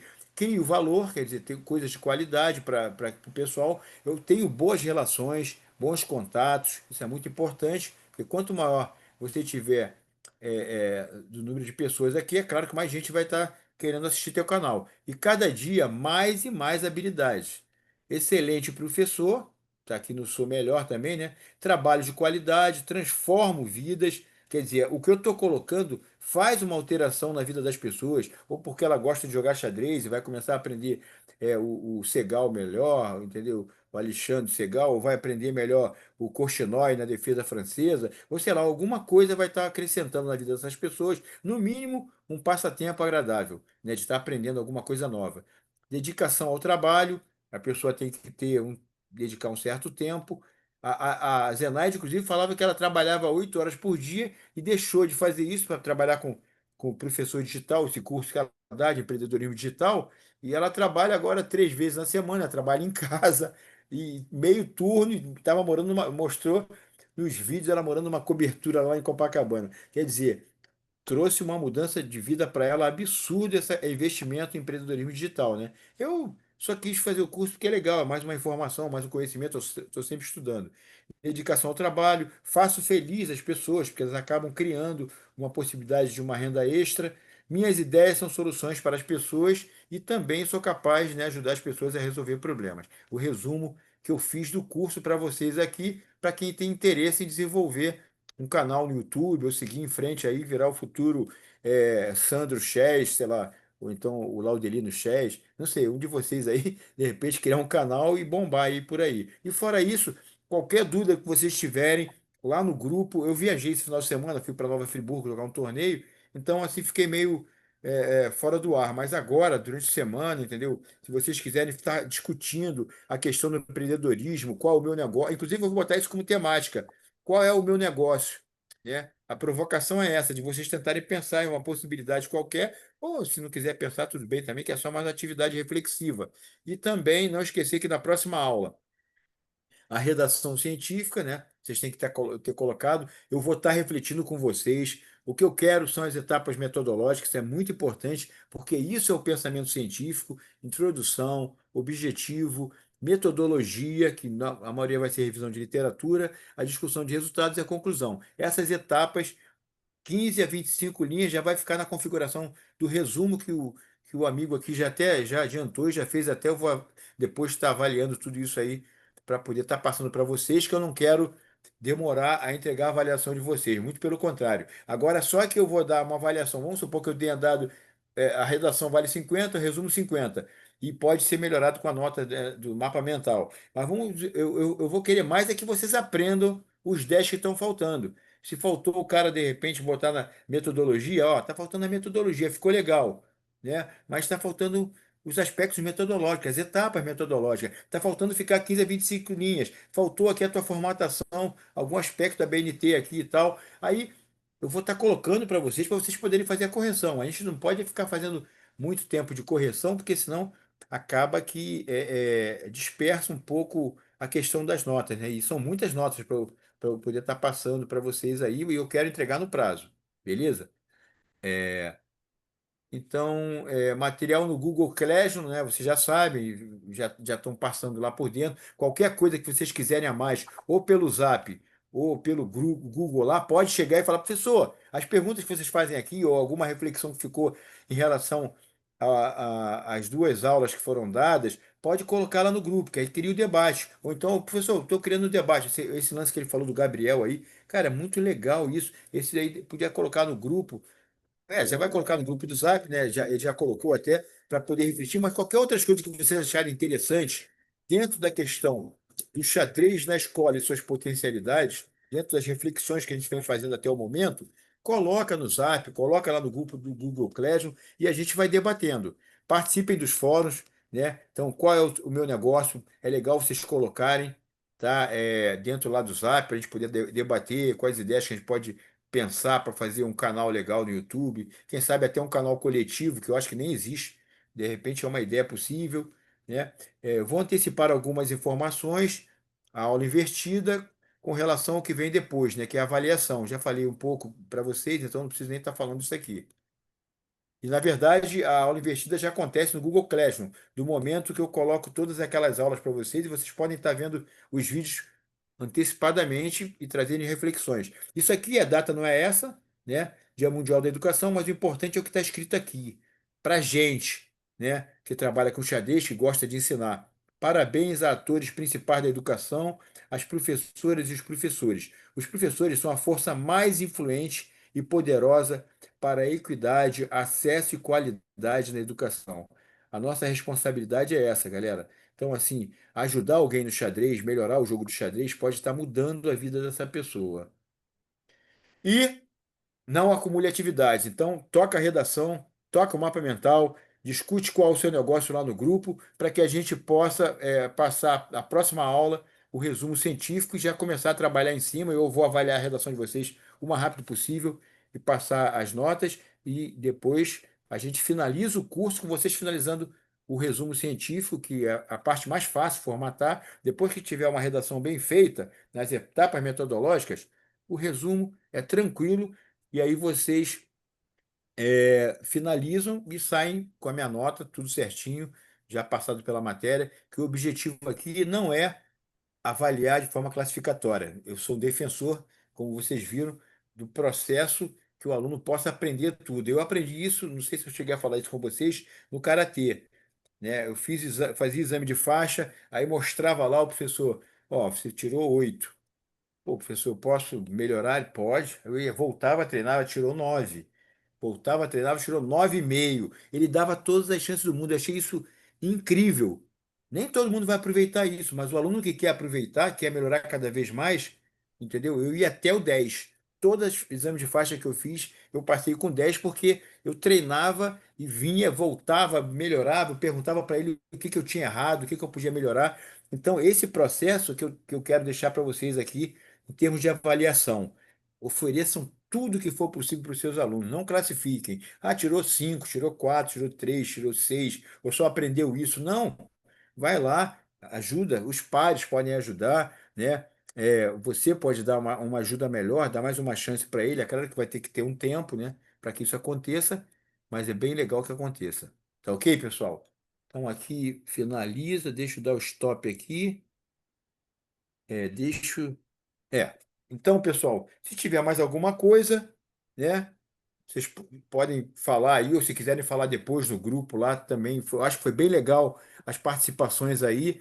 Eu tentei mostrar o método Holanda Chess, depois a gente vai ver em outros slides na avaliação com verde, roxa, marrom e preta. Aí vocês vão perceber como é que o conteúdo vai progredindo e vocês podem trabalhar. Vocês têm já um repertório teórico bem legal na parte técnica. É claro que vocês não precisam reproduzir o que a Holanda faz. Pode criar o seu próprio método, baseado até em faixas. Tem gente que faz é, faixa branca, o peão, depois chama de torre, de bispo, depois de cavalo, depois de torre, vai avançando em conteúdo. Ok, o importante é vocês perceberem que é possível fazer uma progressão e que é possível trabalhar as individualidades e fornecer todo o conteúdo da coluna vertebral do conhecimento para os seus alunos. É isso que eu quero deixar de legado para vocês. Tá ok? Então, pessoal, qualquer coisa, se quiserem mais alguma coisa, eu estou aqui. Ou senão a gente Uhum. fecha e o grupo do Zap está aberto para vocês colocarem o que vocês quiserem. Lá no Google Classroom, como eu falei, pode colocar. Professor, o que que acha disso, disso? Qualquer reflexão, entendeu? O conhecimento coletivo, ele é exponencial, é muito mais interessante. Valeu? Uhum. Osvaldo, Falou, professor. Darlan, Valeu. Juan, Ah, pode professor, sobre a falar. entrega dos conteúdos, ali o mapa mental contou ali no WhatsApp ou quer que entregue lá pelo site também em algum lugar? Sem problema. Pode colocar tanto lá se tiver dificuldade de colocar no Classroom, sem problema. Acho que é até mais legal. Eu botei até para colocar no Google Classroom, mas eu acho Uhum. mais legal até colocar no Zap para que os outros possam ver. A redação mesmo também, se alguém quiser botar. É porque isso aí, na verdade, é quase que uma norma da pós. Vou botar lá no Google. Não quer, eles querem trabalhar com o Google Classroom e tal, tudo bem. Mas eu acho mais legal ali no Zap a visibilidade, Uhum. fica mais fácil de todo mundo estar vendo e podendo estar compartilhando. Ah, é assim que faz, legal. Vai vendo e vai tentando fazer algo parecido. Então fiquem à vontade, tá? O importante, professor, é saber o repertório que o Sandro joga. Cara, a gente tem que pegar o Sandro, que ele tá cheio de livro em casa. Eu falei para ele, ele quer vender uns livros, uns livros. Eu falei, quantos tem de xadrez? Ele, nenhum. Os livros de xadrez é tudo meu. Monopólio, cara. O cara tem um conhecimento vasto lá também, quase igual ao do Gabriel, e tá tudo guardadinho lá, ó, na biblioteca. Minha biblioteca é virtual, eu tenho 3.000 livros. Ah, era, né? Eu tô cheio também de. Só que eu não consulto. Meu problema é. Os caras vão colocando um monte de livro em inglês, espanhol, português, tem tudo, cara. Muito livro, mas também, mas Decidi alguns eu em quase não português. vejo. Isso que é triste, né? Porque é muita coisa, né, cara? No final das contas, você fica com um repertório tão grande que você não dá conta de estar assistindo e vendo. Mas é É isso, pessoal. Um complicado. prazer incomensurável estar com vocês. Fiquem à vontade aí se tiver mais alguma reflexão. Ou então. Boa noite, Uma pessoal. boa Amanhã Professor, noite aí boa para todos noite. trabalhar. vocês. Esbarrei com Bom Holanda no descanso. Intercolegial. Quem falou? Quem falou? Ah, foi a Tauã, que falou que esbarrou comigo no Intercolegial. Que maneiro. Legal. Fui Tu eu, é do Rio, mestre. Tauã? Fui eu, mestre. Leandro Pacheco. Ah, foi o Leandro. Cadê o Leandro? Cadê o Leandro? Não estou vendo ele. É que a minha câmera tá desligada, mestre. Ah, tá. Leandro, tu é do Rio? Sou do Rio. Que maneiro, cara. Tu é. Ah! Para! Ô, Leandro é do GEL, pô. Aí, ó. Mais Exato. um do Ginásio Experimental Olímpico, professor lá do xadrez. Que bacana, né, cara? Nem sabia que era você, olha só, cara. Que bacana. Tem um outro cara aqui também, eu cheguei a falar com vocês, né? Tenente Coronel, cara, do Colégio Militar. O cara é uma fera, Pô, entendeu? Um maior maneiro. orgulho de ter ele aqui como aluno. Hoje eu não vi ele aqui. Eu, desculpa me meter, acho que é o André, não é o André Pessoa? André Pessoa, uma fera, amigo. Tenente Coronel, aluno do Colégio Militar. Sabe o que que é isso, cara? Sabe, assim, vocês não têm noção. O cara chegar a Tenente Coronel aluno, ele é só o segundo melhor aluno de todo o ensino médio. E era da artilharia, que era, assim, as notas eram as notas mais altas. Ou seja, um cara Caraca. extremamente inteligente, sabe? Brilhante, sabe? Mó barato ver ele aqui. Eu botei uma pilha para ele vir para cá. Falei, ele estava trabalhando com xadrez numa escola. Falei, cara, vai lá. pelo menos a minha matéria, tu vai ter muita coisa para aprender ali, para poder estar aplicando na prática com teus alunos e tal. Ele está iniciando o processo, sabe? Aí foi isso. Aí ele veio, tá aí aprendendo. Mas hoje deve ter tido algum motivo, ele talvez ele não tenha podido vir aqui. Mas o cara é uma fera, cara. Admirável. O cara é tenente-coronel. Profesor, E você também é admirável, né? Gel, Gel é sempre admirável. Fala aí, amigo. disculpa te Quer falar? incomodar ali. Sobre a redação científica, eh, eu estava olhando ali. Ele pode ser sobre o mesmo que eu estou tentando desenvolver para a prefeitura, que seria um trabalho de idade de 6 anos a 12 anos, porque eu estou fazendo tudo mesmo na mesma linha, né? Então, mas o teu projeto de pesquisa sobre isso? Sim. Sim, sem problema. O ideal é que a redação científica não esquece das etapas. Introdução, 3 a 5 linhas. Objetivo, 3 linhas, 4, 5 linhas por aí. Também fica nessa faixa. Depois a metodologia, deve ser uma revisão de literatura de campo que tu vai fazer. Qual a metodologia que você vai utilizar para pesquisar? Ah, eu tenho que procurar ainda o que eu vou utilizar. É, né? É, Não, se é não revisão de pensei, literatura. Mas estou Se não tiver desenvolvendo. feito, se não tiver feito a pesquisa, você imagina que tenha feito para poder fazer a estrutura da Ah, redação. Entendeu? Porque entendi. você nem todo mundo vai conseguir acabar a pesquisa naturalmente, né? Ou não terminou. Então você tem que imaginar. Eu imagino que vai acontecer isso e isso. Pode escrever desse jeito mesmo. É possível. Na verdade, você não pode falar eu imagino, né? Porque não você está na primeira pessoa. Não, Você tem que falar eu partiria como que já é fato. Nesse sentido, escreveria como que foi o isso. fato. Isso. Isso, exatamente. Aí você, metodologia, depois discussão dos resultados e a conclusão. Essas 5 etapas são fundamentais da redação. Só E é uma pergunta uma ali. Em página. cinco linhas, será que vai alcançar mesmo? Não entendi. Cinco 5 linhas, será que me vai alcançar para explicar toda a de metodologia? cada um, por exemplo, vou te dar um resumo aqui de metodologia. A metodologia utilizada foi revisão de literatura das principais livros que falavam sobre o tema. Por exemplo. Aí Um exemplo. isso que te queria perguntar, essa metodologia, eu nomeio os livros ou só digo, não, foi revisado Não, só de... diz, não nomeia os livros, não nomeia, Sim, só porque isso diz. vai E expandir você, muito, né? isso vai entrar no teu projeto de pesquisa. Aí você vai ter a bibliografia lá, vai colocar e tal. E vai até fazer as citações. Você não faz citação nenhuma. É uma página, Perfeito. é bem pouquinho mesmo, é para você aprender. Lance irregular é passível de uma advertência do árbitro enquanto. Epa, por que isso veio parar aqui? É o Leandro. Lance irregular é passível. Como é que é? Aqui, aperta aqui. Peraí, deixa Mas eu ler tá aqui, bom, Leandro. professor, não deixa ali, Valeu? vou... Então, tranquilo. E qualquer coisa, se tiver alguma dificuldade lá no grupo, ou se você quiser vir no privado, conversa comigo, a gente troca uma ideia para você fazer o melhor possível. Eu quero que todo mundo Beleza. tire a nota máxima. Valeu? Muito obrigado. Boa noite, pessoal. Valeu, Boa professor. noite. O lance irregular é passível de uma advertência do árbitro, enquanto o ilegal é falta ou punível como falta. É verdade.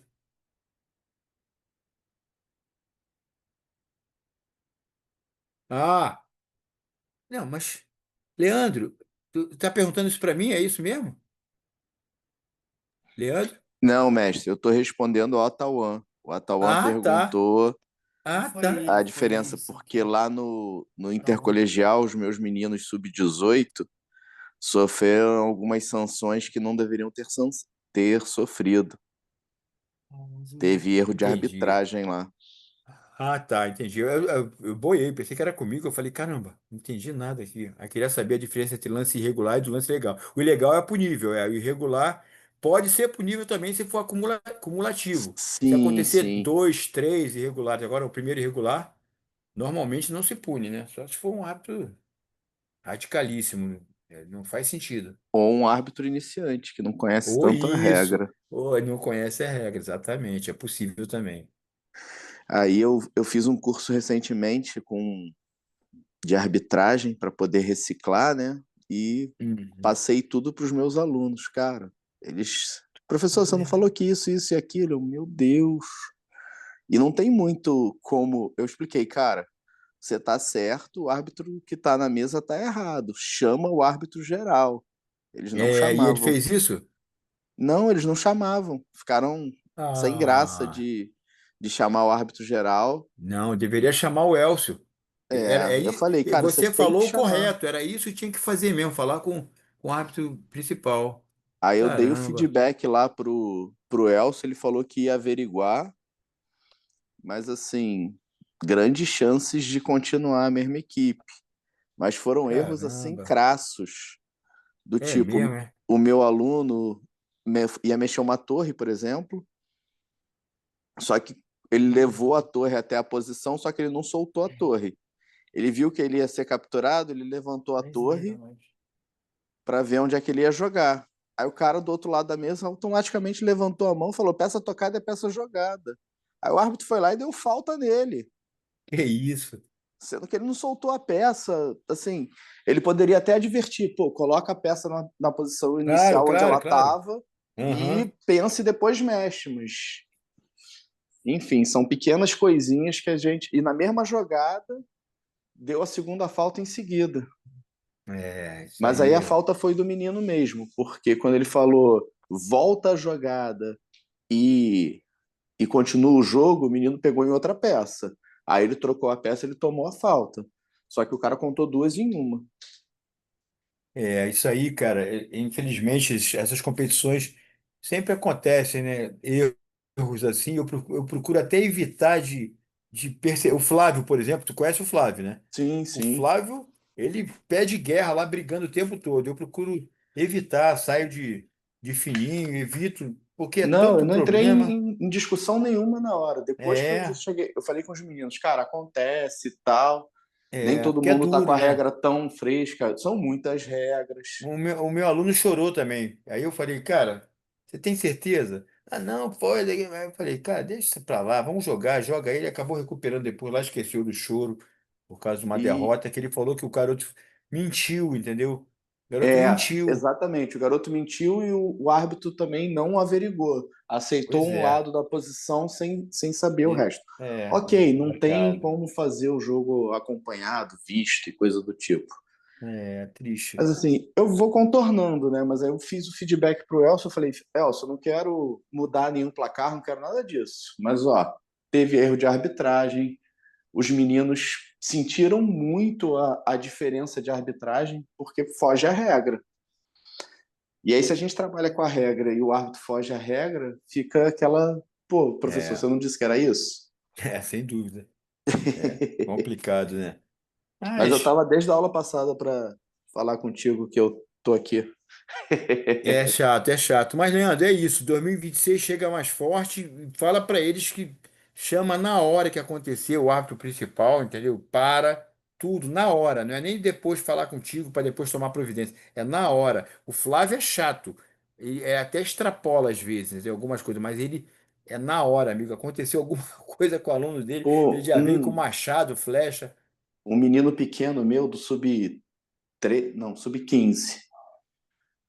ele ia chamar o árbitro, o cara voltou a jogada e falou para ele assim, um cara maior que ele, cara, se tu chamar o árbitro, eu vou te quebrar lá fora. E o moleque ficou Caraca! intimidado, não chamou o árbitro, chegou para mim quase chorando. Eu falei: o que que houve? Pô, perdi. Eu falei: por que que você perdeu, cara? Ele: pô, o garoto eu ia ganhar por falta, mas o garoto me ameaçou porque ele ia me bater se eu chamasse o árbitro. Eu falei: como assim? Não Caraca! pode Eu isso. nunca ouvi falar nisso, cara. Eu fiquei bolado. Ele falou: cara, o cara falou que ia me bater, o cara era o dobro do meu tamanho. Ok, é só um Cara, jogo, dane-se. que loucura. Desgrande, cara. É, pessoal, isso Tem aí gente que é, precisa muito ganhar, ok. Esse não é o meu é, caminho com eles. Assim, eu é falo para eles que verdade. a medalha é resultado, não é meta. A meta é o jogo. Jogar cada vez melhor, conseguir identificar pequenos erros no seu próprio jogo para melhorar constantemente, né? Uhum. Que é a visão meio da arte marcial. É, É é. o caminho de iluminação próprio, né? Você não tá ali Uhum. para bater no outro, você tá para ficar mais seguro de si. Enfim, mas é um prazer estar com você, mestre. Pô, cara, muito legal saber que você está aí. Pô, fico feliz aí, né? Porque isso acaba expandindo mais os horizontes aí de todos os professores e a gente está junto aí. Fiquem com Deus. Boa noite. Próxima aula temos mais embates, mas vamos ter embates também lá dentro do Zap e do Google Classroom. Não esquecendo da redação e do mapa mental de vocês aí. Valeu? Perfeito. Falou, galera. Boa noite. Valeu. Fiquem Boa com noite. Deus. Tchau. Tchau, tchau. Fechou o bate-papo.